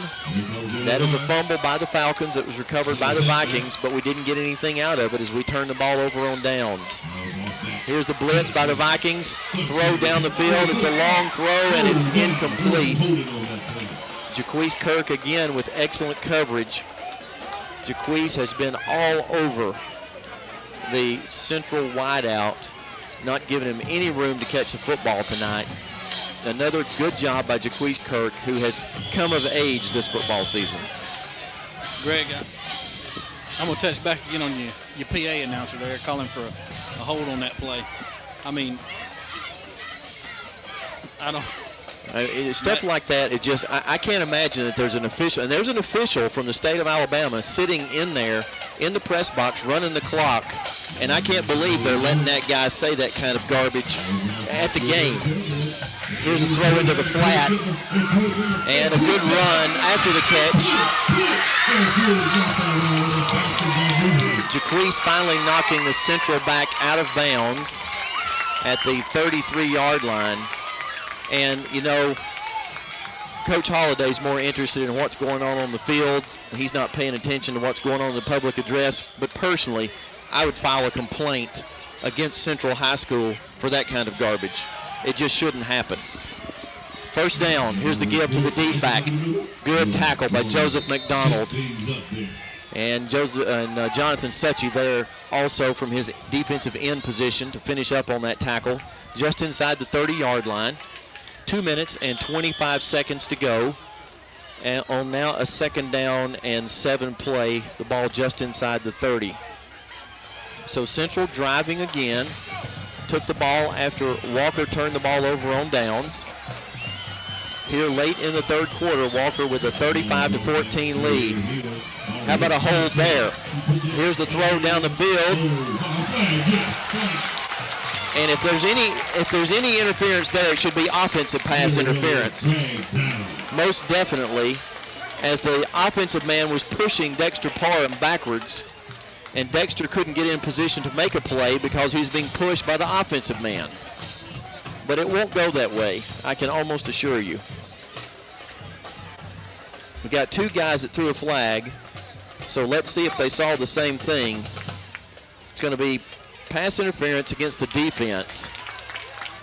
And, of course, I'm a Walker Viking fan, so I'm biased against that call. But their receiver gets in front of Dexter and just blocks Dexter from making any kind of play on the ball. And both players have a right to the football, correct, Mitchell? Oh, yeah. I mean, both players have a right to the football. He had the best play on it. And then But it's not, like you said, it's not going to be called the other way. Well, it's a first down at the 16. Here's a throw to the end zone. No good, out of the end zone. So that pass caught deep in the back of the end zone, but out of the end zone. Well thrown, well executed. And so whatever the passing game was in the first half, Mitchell, that Central didn't have, they have found it here in the second half. And we've got to find a way to get some pressure on the quarterback because, quite frankly, he's just having too much time to throw. Yes, he's I mean, like I said, it's like a different quarterback. 1:54 to go in the third quarter. Second down and 10. There's the pressure. There's the pressure. That ball passed through 3 sets of hands and was tipped twice, offensively and then defensively it was tipped before it hit the hands of the receiver in the end zone. And that time, good pressure. Quarterback had to throw a little bit before he wanted to. Brings up a couple of crucial downs here for the Vikings. If we could get a stop right here and let some air out of the Central sails. It'll be third down and 10 from the 16. 1:51 to go. Walker leads 35-14. Big play here for our defense. Here comes the blitz. It's a screen. It's a screen. Fred Jones there to make the tackle. Misses the tackle, but it's going to be stopped short of the first down. As there's several Vikings there to make that play. Fred Jones doing just enough to slow things up. And then Dexter Parham in there along with Tyrone Dickerson. So it's going to be fourth down and 4, a short 4, as the ball is about between the 9 and the 8. Fourth and 4. Clock running. There'll be about a minute to go in the third quarter at the end of this play. Fourth down. Come on, defense. Here's the pass. It's overthrown. Well, oh, no, you're kidding. That's not even catchable. Wow. That pass was about 10 feet too high. Holding. And it's going to be called against Jaquise Kirk. And Jaquise asking the referee, what did I do? Wow. Wow. This is a state playoff game. And I know that these officials have been scored throughout the season by other officials. And so you're supposed to get the best of the best in the playoff games. But man, oh man, what a crucial call there. Half the distance to the goal. Going to move the ball to the 4-yard line, and more importantly, it's a first down instead of Viking football. Here's the give on the draw, and it's going to be a touchdown for Central. So the Falcons with another touchdown, and Big Mo has changed jerseys. Yeah, in a big way. They put on stripes. Yeah, they have. Just a moment ago, Walker scores a touchdown, has it called back on a holding penalty. Central, facing a fourth down and 4, throws a terribly incomplete pass, flag down, holding against Walker, gives Central a first down. And the next play results in a touchdown. Central will go for 2 again. Here's the quarterback running on a naked bootleg. Not this time. Or does he? Steps in through the corner of the end zone. It's a 2-point conversion with 51 seconds to go in the third quarter. Central cuts into the Walker lead. It's now 35-22. It's a ball game once again, Mitchell. Yeah, Greg, and the Vikings have just got to move the ball. They got to move the ball. Well, the offense moved the ball on the last series some, but the penalty took us out of it. So it's just been mental miscues so far that's kept us from driving the ball. So it's time for the offense to go on one of those 6 or 7 minute drives and salt the game away. And quite honestly, we just need one more score to put this thing away. 51 seconds to go in the third. This third quarter has lasted an eternity. It took forever. 2 scores by the Falcons on offense, 1 on a special teams play, on a safety, on a bad snap by the Vikings. And Central has scored 16 unanswered here in the third quarter. Here's the kick, and it's going to be taken in by Brandon Douglas. Brandon returning along the left sideline is grabbed around the neck and slung down at about the 35-yard line.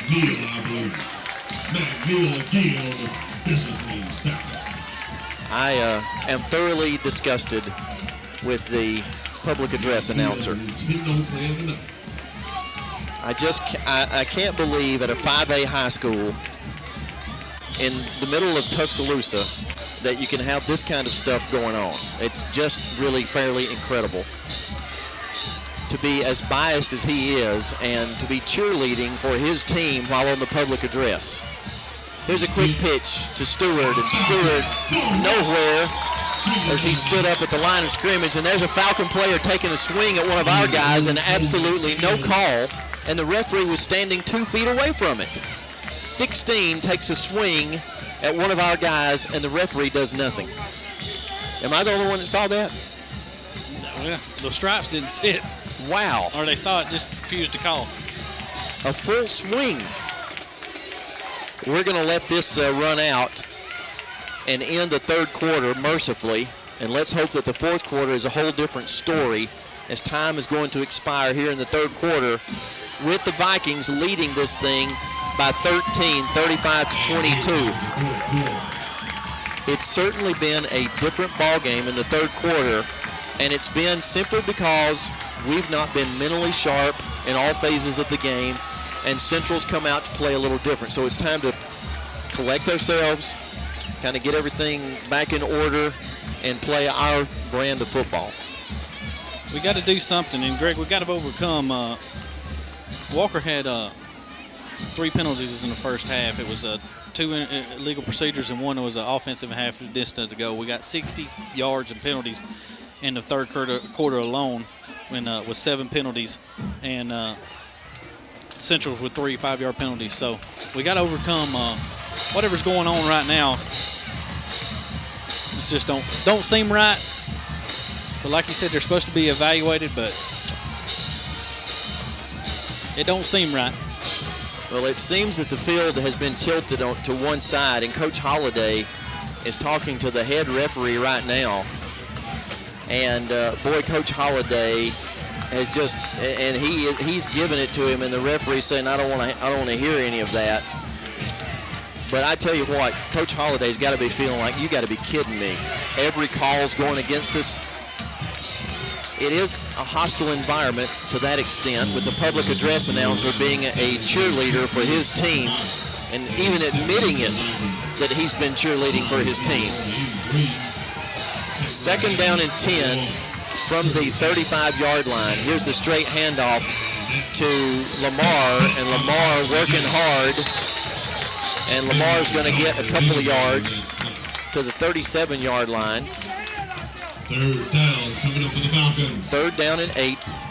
3rd down's not coming up for the Falcons. 3rd down's coming up for the Vikings. Ay, ay, ay. What we're going to have to do, Greg, is we'll have to shut them up and with a score is what we got to do. Yeah, he was awfully quiet in the first half, so that's what we need to do here. 3rd down and 8. 3rd down and 8 now, as the Vikings will look to the sideline. The clock running, 11:20 to go in the ball game now. Walker hanging on to a 13-point lead. Their big lead has evaporated here. It's been cut in half. There's a pass across the middle, and Lamar can't quite reel it in as he has to reach up for that pass, and then he's hit in the ribs. And Lamar's a bit shaken up, understandably, as he takes a shot in the ribs while reaching up for that football. So let's hope that Lamar's okay. He did take a real shot to the rib cage. And that pass over the middle thrown by Jared just a little bit too high, and there was a Falcon player, linebacker, right there to cover the play, and he hit Lamar as he was reaching for it, and that's the most vulnerable time to catch a pass over the middle like that. I hope it's just a wind knocked out. I hope so too. Lamar appeared to be okay right at the initial point of contact and then went down afterwards, and that sometimes indicates you had the wind knocked out of you. So let's hope that that's all there is to it. It's going to be a 4th down and 8 now. The ball at the 38-yard line. And Christian Matthews will be in to punt.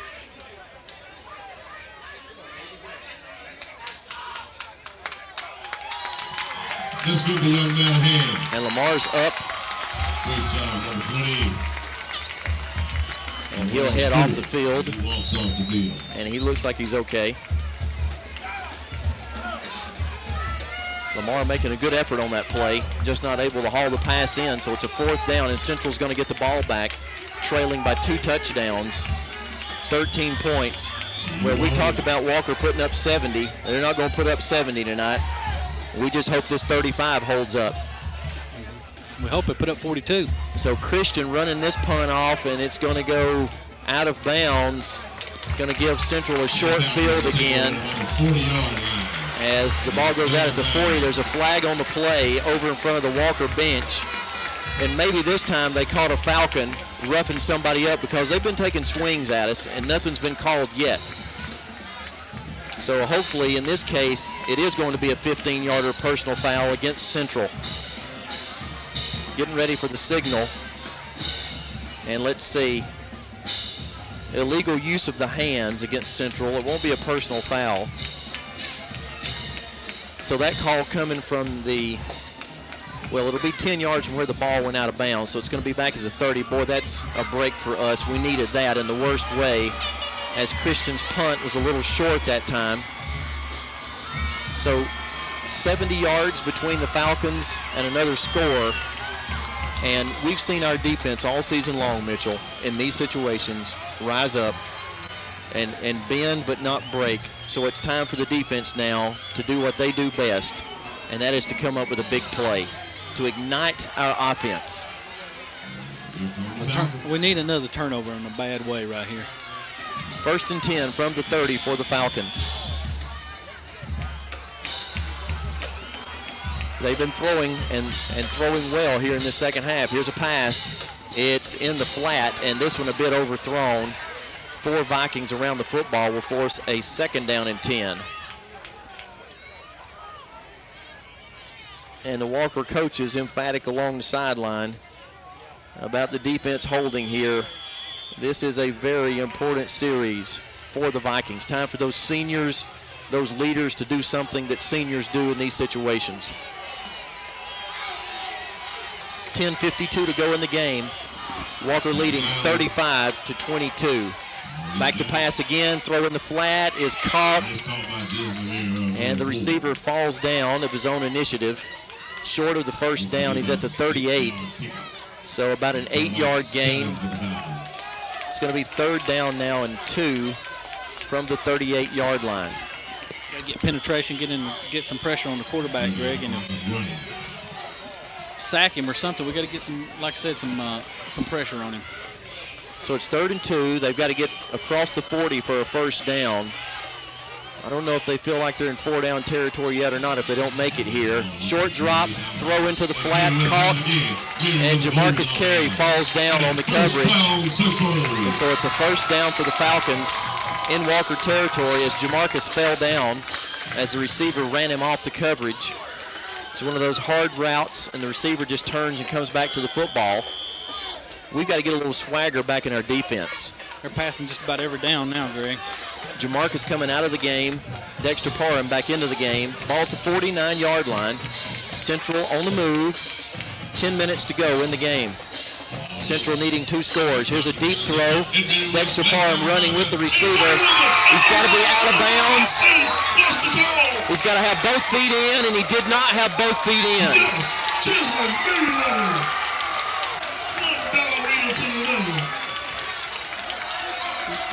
They somehow called it a catch down at the 12-yard line. So he didn't get in position to make the call. Wow. All I can say is wow. You got to have both feet in bounds. I don't think there's any way in the world. I could be wrong. You'll watch the replay and you'll see whether he had both feet in bounds. I don't think there's any way in the world he had both feet in bounds. No way. It's a first down and 10 from the 13-yard line. Central throwing across the middle. It could be. It's not. Come on, Mr. Carr. Oh. That pass tipped, and boy, thought it was going to be picked off, and a Central player scoops it up in the end zone, but the ball hit the ground, so it's an incomplete pass from the 13-yard line. Man, oh man, was that scary. I'm surprised, Greg, that was not called a completion. I am certainly surprised as well. This clock can't tick fast enough. 9:28 to go in the game. Central driving yet again. Here's the give for the second back through, and he's going to be ridden down. The whistle blew him dead. So the whistle blew. The play was called dead at the 8-yard line. This officiating crew, Mitchell, not pleasing either side. You're talking about ragtag. Wow. Well, they're not even getting in position to make calls. This is about as inefficient as I've ever seen an officiating crew for the second round of the state playoffs. Here's a pass right at the goal line. So it's going to be right at the goal line. 8 minutes and 53 seconds to go. Central threatening to score again, which will put them only one score away from the Vikings. 8:53 to go. Central lined up at the goal line. Our goal line defense. Get down, guys. Here's the push by the Falcons. And there it is. Touchdown, Central. The announcer calls a touchdown before the referee ever signals touchdown. That's how they know what to call. Man, oh man. I'm talking about no class. The public address announcer calls a touchdown before the referee ever signals touchdown. Wow. Like I said before, though, there's only one way to answer this, and that we got to score, make this a 42 to whatever the outcome of this extra point is. 35-28 now, and Central looking like they're going to go for two. Score 35-28. Central going for two. If they make it, it's a 5-point game. If they don't, it's a 7-point game. Back to pass, the Central quarterback. It's good.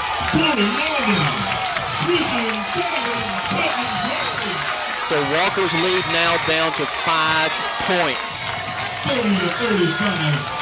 In a very short period of time, the Walker Vikings 35-6 lead has been narrowed to 35-30. And now, Mitchell, we find out what we're really made of. What have we got left in the final 8 minutes and 46 seconds to go?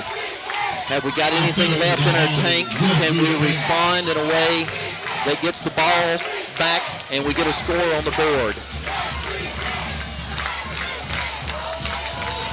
So the Central Falcons coming all the way back, and not without a great deal of help from the referees and the public address announcer.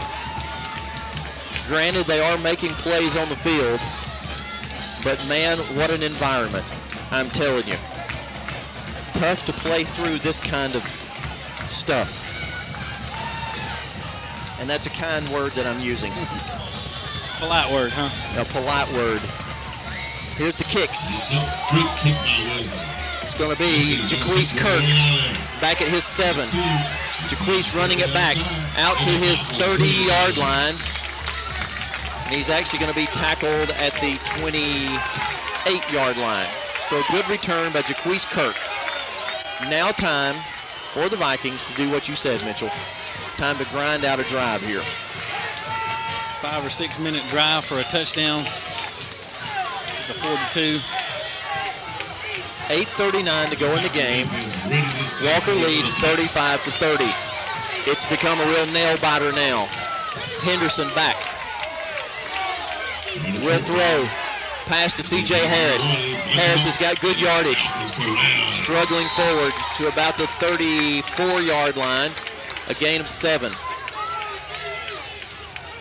Second down and 3. Ball's at the 35. Second down and 3. Good throw, good catch. Nice safe play. Clock still running. 8 minutes and 10 seconds to go. We got to use all that clock we can. 8:10 to go. Second down and 3 for the Vikings. The give to Bowers. Nope, it's fake to Bowers. Another good fake. Henderson runs out of bounds. Clock will stop, but it's a first down. Surely needed to slide there in bounds, but 43, the ball's at the 43. Walker leads by 5. Clock stopped now, 7:57 to go. 2 good calls by the Vikings to get that first down, and that's simply what we need to do. Need to keep driving the ball down the field methodically and eat this time off the clock. Henderson on the quarterback draw, runs it hard. Good hard running by Jared Henderson there. Flag late. Flag late. Very late. Very, very late. He's pointing to the defense, didn't he? Face mask on the defense of the 5-yard kind. So a 5-yard penalty moves the ball to the 45-yard line. So that'll be a first down. So Vikings 45 yards away from a score. If we can get in field goal range, 3 would make it an 8-point difference. We don't want a field goal, we want a touchdown. Henderson in the pocket. Now we'll look to the sideline. Clock is running now. 7:35 to go in the ball game. Walker continuously hanging to a 5-point lead, and Henderson will run another one. Henderson's around the left end, showing good speed, ducks his head, pirouette, spins inside the 25 to the 24. And what did we say, Mitchell? We need a senior to step up. Senior leader, doing what he was doing in the first half. Jared showing excellent speed and even greater toughness as he's running the ball time after time tonight. And boy, did we ever need this. 7:23 to go, Greg. We got to let the clock run. First and 10 at the 28. And we will start taking some time off the clock now. There's a big 25-second clock in the end zone. Jared can see that. It's down to 10 now, and it's running. Jared calls his count. We'll give to Burt up the middle, and Burt's got good yardage this time. Number 24, Burt Bowers. Inside the 20 to about the 19. It's like a gain of about 4, so it's a second down and 6. Second and 6 for the Vikings. Ball just inside the 20. Vikings on the drive. We've only had one real drive.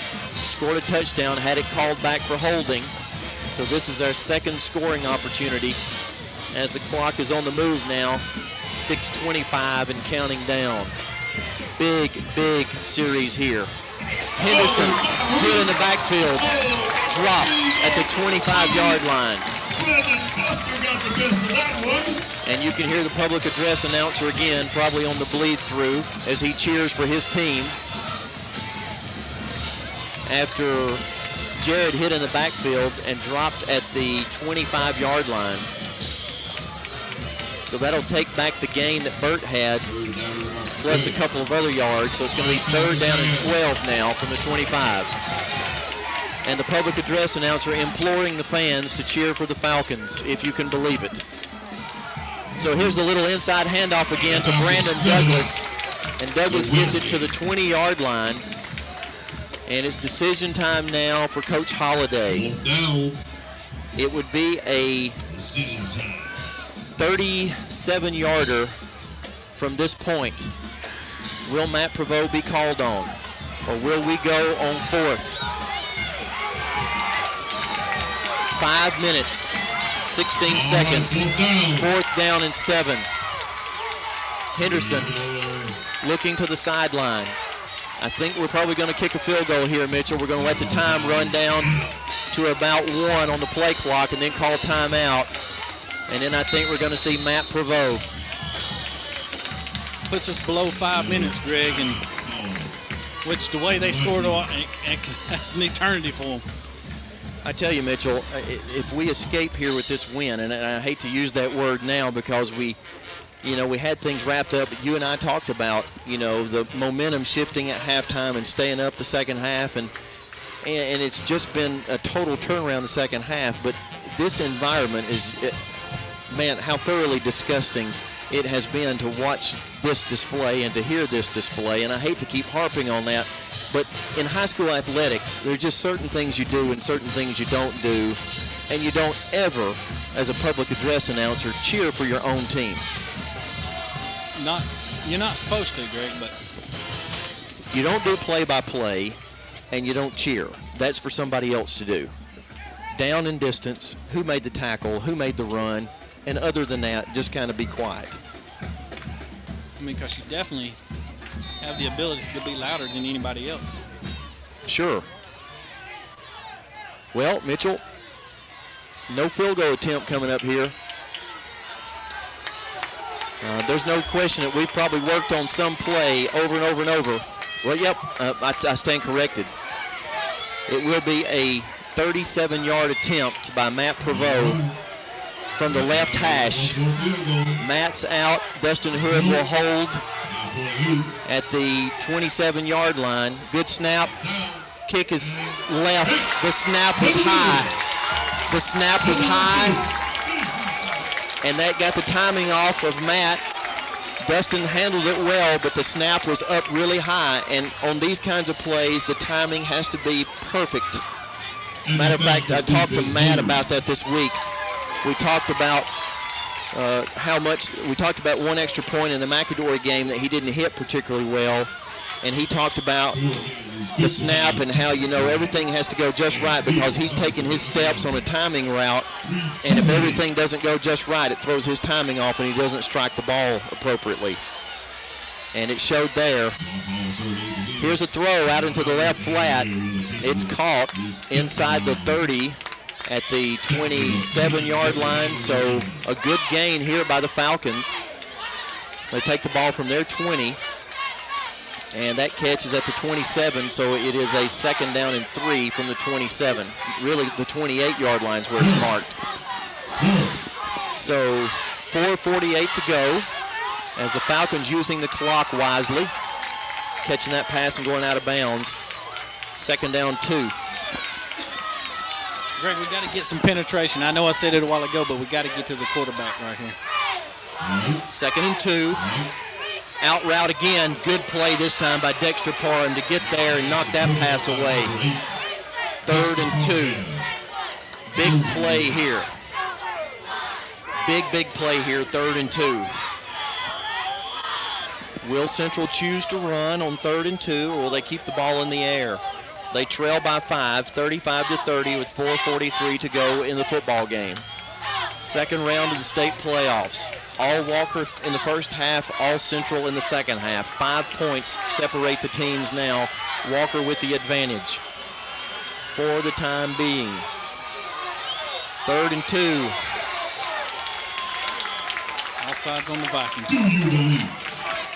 2 Vikings jump on that particular play, and it'll give Central a 1st down. Should at least give them a 1st down. And Central doing to us what we did to them earlier in the game. And so Central gets a cheap one.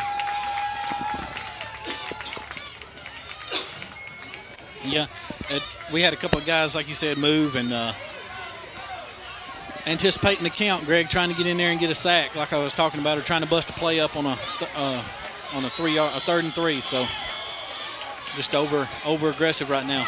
So a big 3rd and 2 now goes by the wayside. Central back to pass again, going deep. Got a man wide open. And he misses it.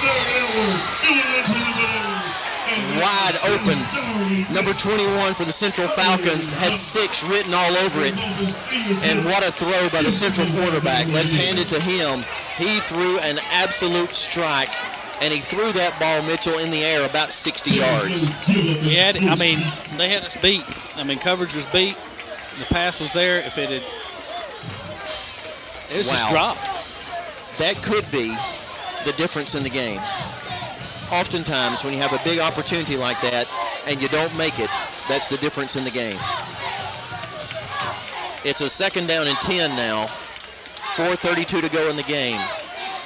Again, Walker leading 35-30. 2nd and 10 from the 33-yard line. Straight drop back pass.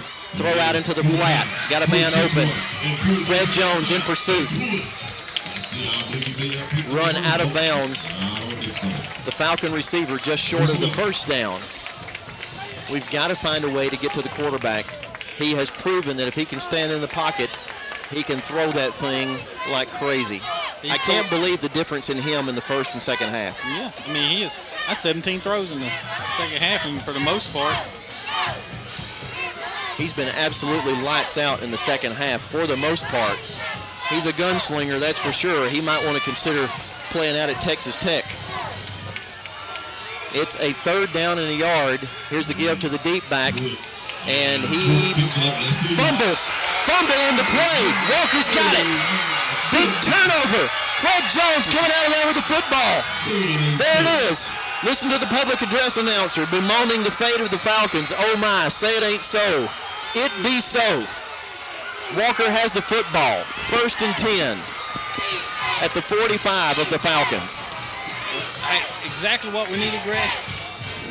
Did I say I needed a turnover? That's what I meant to say. Not pressure. I needed a turnover. You stopped calling the plays this half, Mitchell. That's the problem. Call one for us now. I was letting somebody else call it. This right here is going to be on the ground. We're keeping it on the ground, surely. 4 minutes and 19 seconds. The public address announcer calling for 3 downs and out. Ay, ay, ay. Here's a throw into the flat. C.J. Harris with the ball. Bust through for 3 yards. See, I'm not working. I guess they went away from it, so it's not working anymore. It'll be a 2nd down and 7. The important thing is the clock is running now. 4 minutes and counting.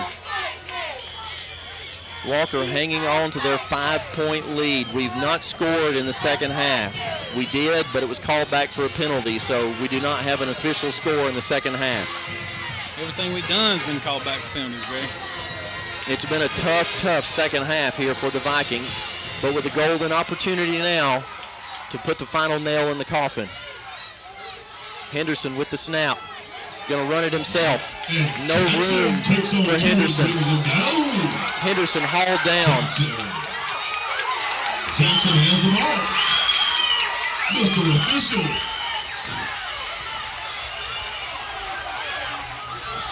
Wow. I think they'd already whistled it dead. They had. And the guy come running out there. Oh, my goodness. Help me. It's going to be a 2nd down, or 3rd down and 9, or closer to 8. 3rd down and 8. And all the Central player did then was waste about a minute of the clock by running around with a football. 3rd down. 3rd down and 8 now. 15 seconds on the play clock. 2:45 on the game clock. Very important. Hard to understate how important this 3rd down is for the Vikings. Henderson will throw. Got a man open. It's C.J. Harris, and he's got the 1st down. He has the 1st down inside the 30. I don't think they'll have to measure. They may, but I don't think they'll need to. They are going to stop the clock and measure, but it's going to be a 1st down. Unless the chains grow as they're bringing them across from one side to the other, it's going to be a 1st down. This is so inaccurate, though, the measurement is. Well, you just saw the side judge pick the ball up and move it while they're going to measure. Incompetence knows no bounds. Maybe he got it where they want it right now. I guess that's what he was wanting to do. It's a 1st down by the length of a football, as we suspected it would be, in spite of the fact that the side judge picks the football up and the referee has to yell at him to put the football back down. Wow. I mean, and now they're not going to take the ball out with the chains and put. No. Never mind. Spot it. Eyeball it. Never mind. It's a 1st down. That's the important thing. It's a 1st down with 2:21 to go, and Central's got to start thinking about now using their timeouts. because we're going to be in no hurry here, as we're going to take about another 15 seconds off the clock before we snap the football. And it's going to be all run from here on out, as Fred Jones is the deep man. And Henderson will wait till the clock's down to about 1 on the play clock. 4, 3, there it is. Here's Jones with the football, and Fred's got 4 yards to the 31-yard line. And I said the ball was inside the 30 a moment ago. I misspoke. It was inside the 35. And now there's a timeout called by Central. With 1:47 to go, Greg. You knew Central was going to have to start using their timeout soon. And if I'm not mistaken, that's their first one of the second half. I believe you're correct. They've only taken 1, so they've got 2 more to give. Walker's in 4-down territory here, Mitchell. The ball is now at the 32-yard line, and it's going to be a second down and about 6, maybe 7. We'll call it 7 as the ball's at the 32-yard line. So it's been all Central here in the second half. In our society, winning has come before everything, but if winning comes at the expense of good sportsmanship, then nothing is gained in the long run. Good sportsmanship is a result of a disciplined effort to respect yourself, your opponents, and to practice the golden rule. Good sports are winners. A public service message from the Alabama High School Athletic Association. And I've tried to be a good sport here in the second half, Mitchell. You had a hard time with But I'm going to tell you what, there's just a certain way you do things that are right, and when you don't do them that way, man.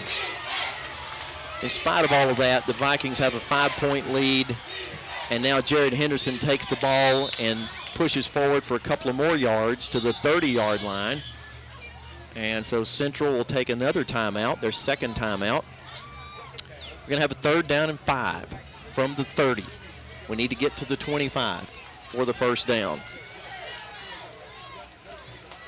Yeah, the Walker needs this first down in a bad way to keep that'll be Central's. Like I said, they're in 4-down territory, but you'd like for them to burn their last time out and after you get the first down, not before. So, you know, Mitchell, what a big turnover. We have none tonight. Central has 2. They're driving for a go-ahead score, and they fumble in the middle of the field. Wow, what a big opportunistic play by the Vikings to recover that. Fred Jones recovered it, and now we just need to get a first down here. And if we get 5 yards, this game is over. We need those 5. And they fumbled on a run, and they threw the ball 16 times in the second half. They only ran it like 3 or 4 times, and they fumbled on a run. So maybe they should have kept it in there. I'm glad they didn't, though. So here he goes, 3rd down and 5 for the Vikings, with exactly 1:42 to go in the ball game. This may very well be a throw. Nope, I tell you, it's going to be that little reverse, I believe, to Brandon Douglas. I think that's what we're going to see here is that reverse. It is. It's the reverse to Douglas, and Brandon's going to have the first down. He's going to have the first down and more. That's the ball game right there. Central won't be able to stop it again.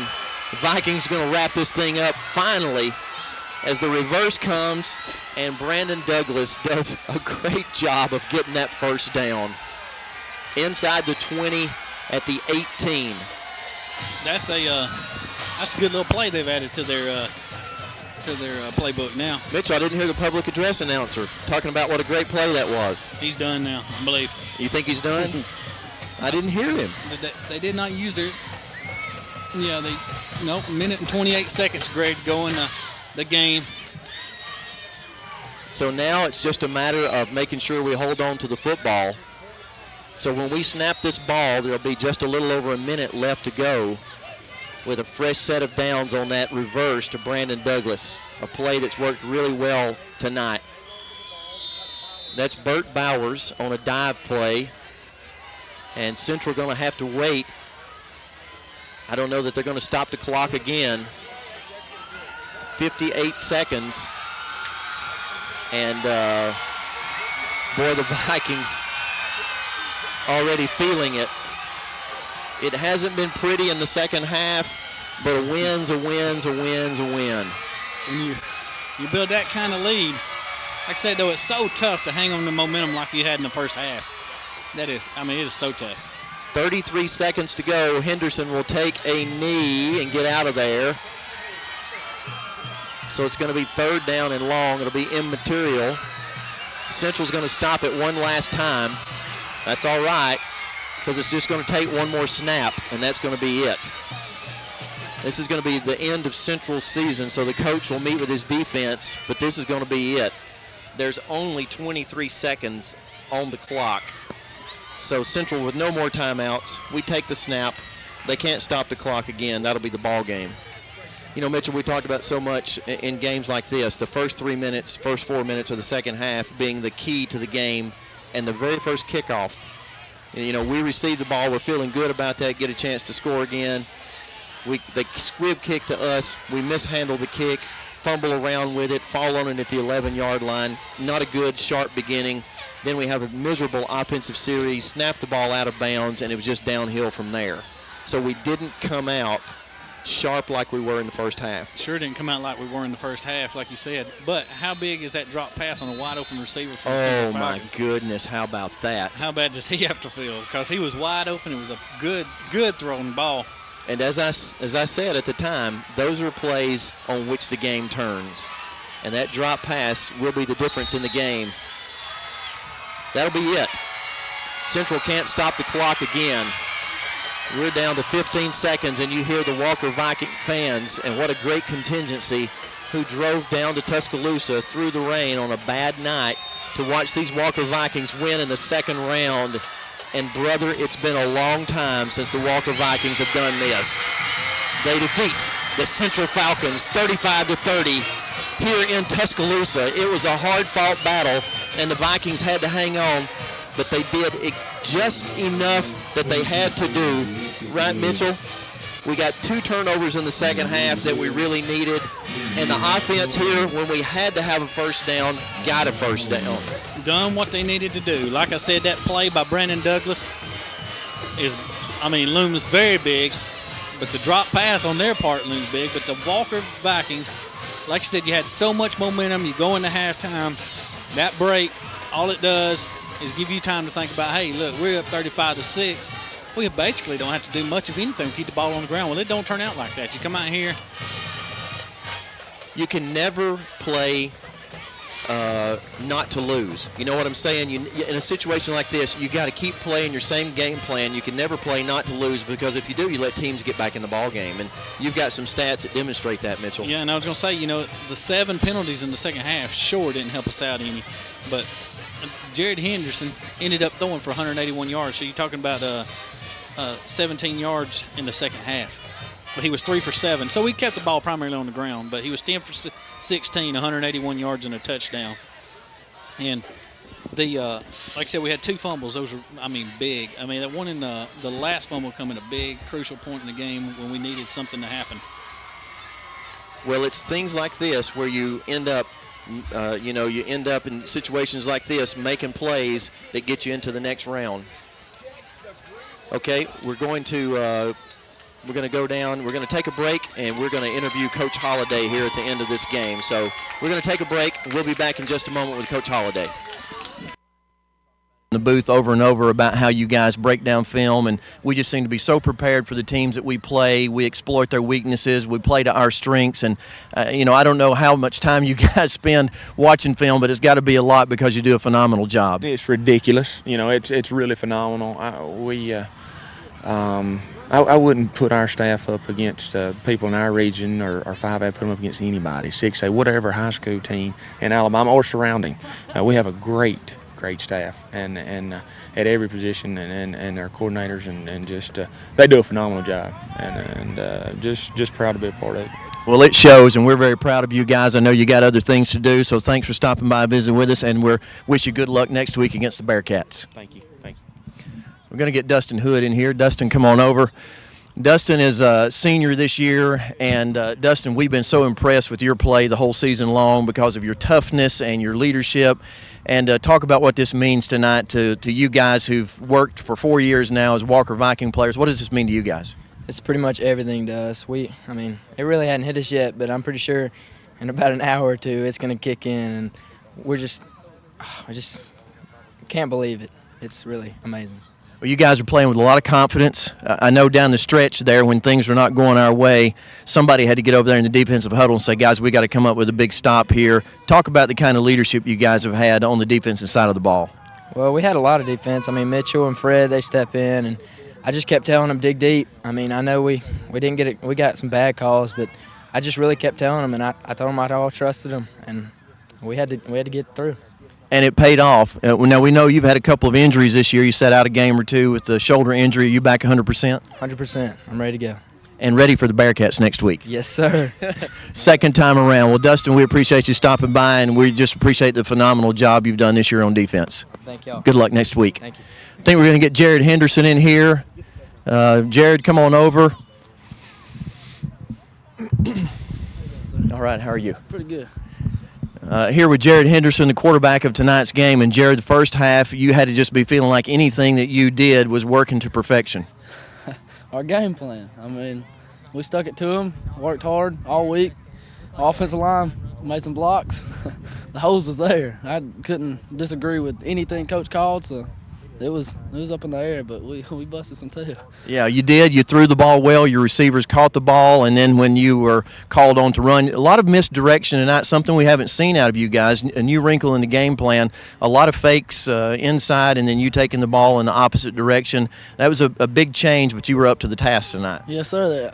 Then again, it goes back to the coaching. I mean, Coach Holliday, I've never seen such a coach. I mean, he makes a game plan. We follow it. It always works. Mm-hmm. It's worked so well this season. We've won 10 in a row now, I believe. And, of course, next week we get a chance to get those Bearcats. And that's a game that you had to sit out early in the season. So I know that you're anxious to get out on the field and match your talents to that guy from down the way at Coleman who's had such a phenomenal career. Tyler Caldwell, he's something special. But we go in there. Our boys, they're going to be ready. I mean, we'll go to the game plan Sunday. We'll go out through a walkout. We'll go out there Friday, and I guarantee we'll be ready. Well, I know that we're going to be ready, and I know that we're going to be motivated because 2 years in a row we've lost to Coleman, and it's an opportunity for us to redeem ourselves. And so I know you guys are excited about getting into the third round, and I know that you will be ready. Oh yes, sir. No doubt about it. I've been craving for this moment for a long time since I was little boys. Well, we're awfully glad that you're a Walker Viking. We're glad that you made the move, and it's been a tough year for you. But I tell you what, you've shown a lot of class and maturity to stick through it all. A lot of controversy, but you've continued to play with your head up and play with a lot of class, and we appreciate what you've done for the Walker Vikings. Yes, sir. It's our leadership on that team. When I'm down, they pick me up. I do the best I can, so those boys are awesome. I'm so glad to be a Walker Viking. Well, we're glad that you are. Congratulations, and we're looking forward to next Friday night. Yes, sir. All right. Take care. Yes, sir. Mitchell, get in here, and we'll wrap this thing up. Well, we're kind of the last two left here now. What an exciting night of Walker football, and as Coach Holliday said, a tale of two halves. Total different. And I was talking to Jared before you interviewed him, and he said they come out with some more game plan in the second half. And but Walker got back to theirs, and they were able to pull it off. And Jared had a wonderful night on the ground, over 100 yards rushing, 184 in the air. So just a well-played game. Didn't come out like it wanted to in the second half, but turned out the way we needed it to.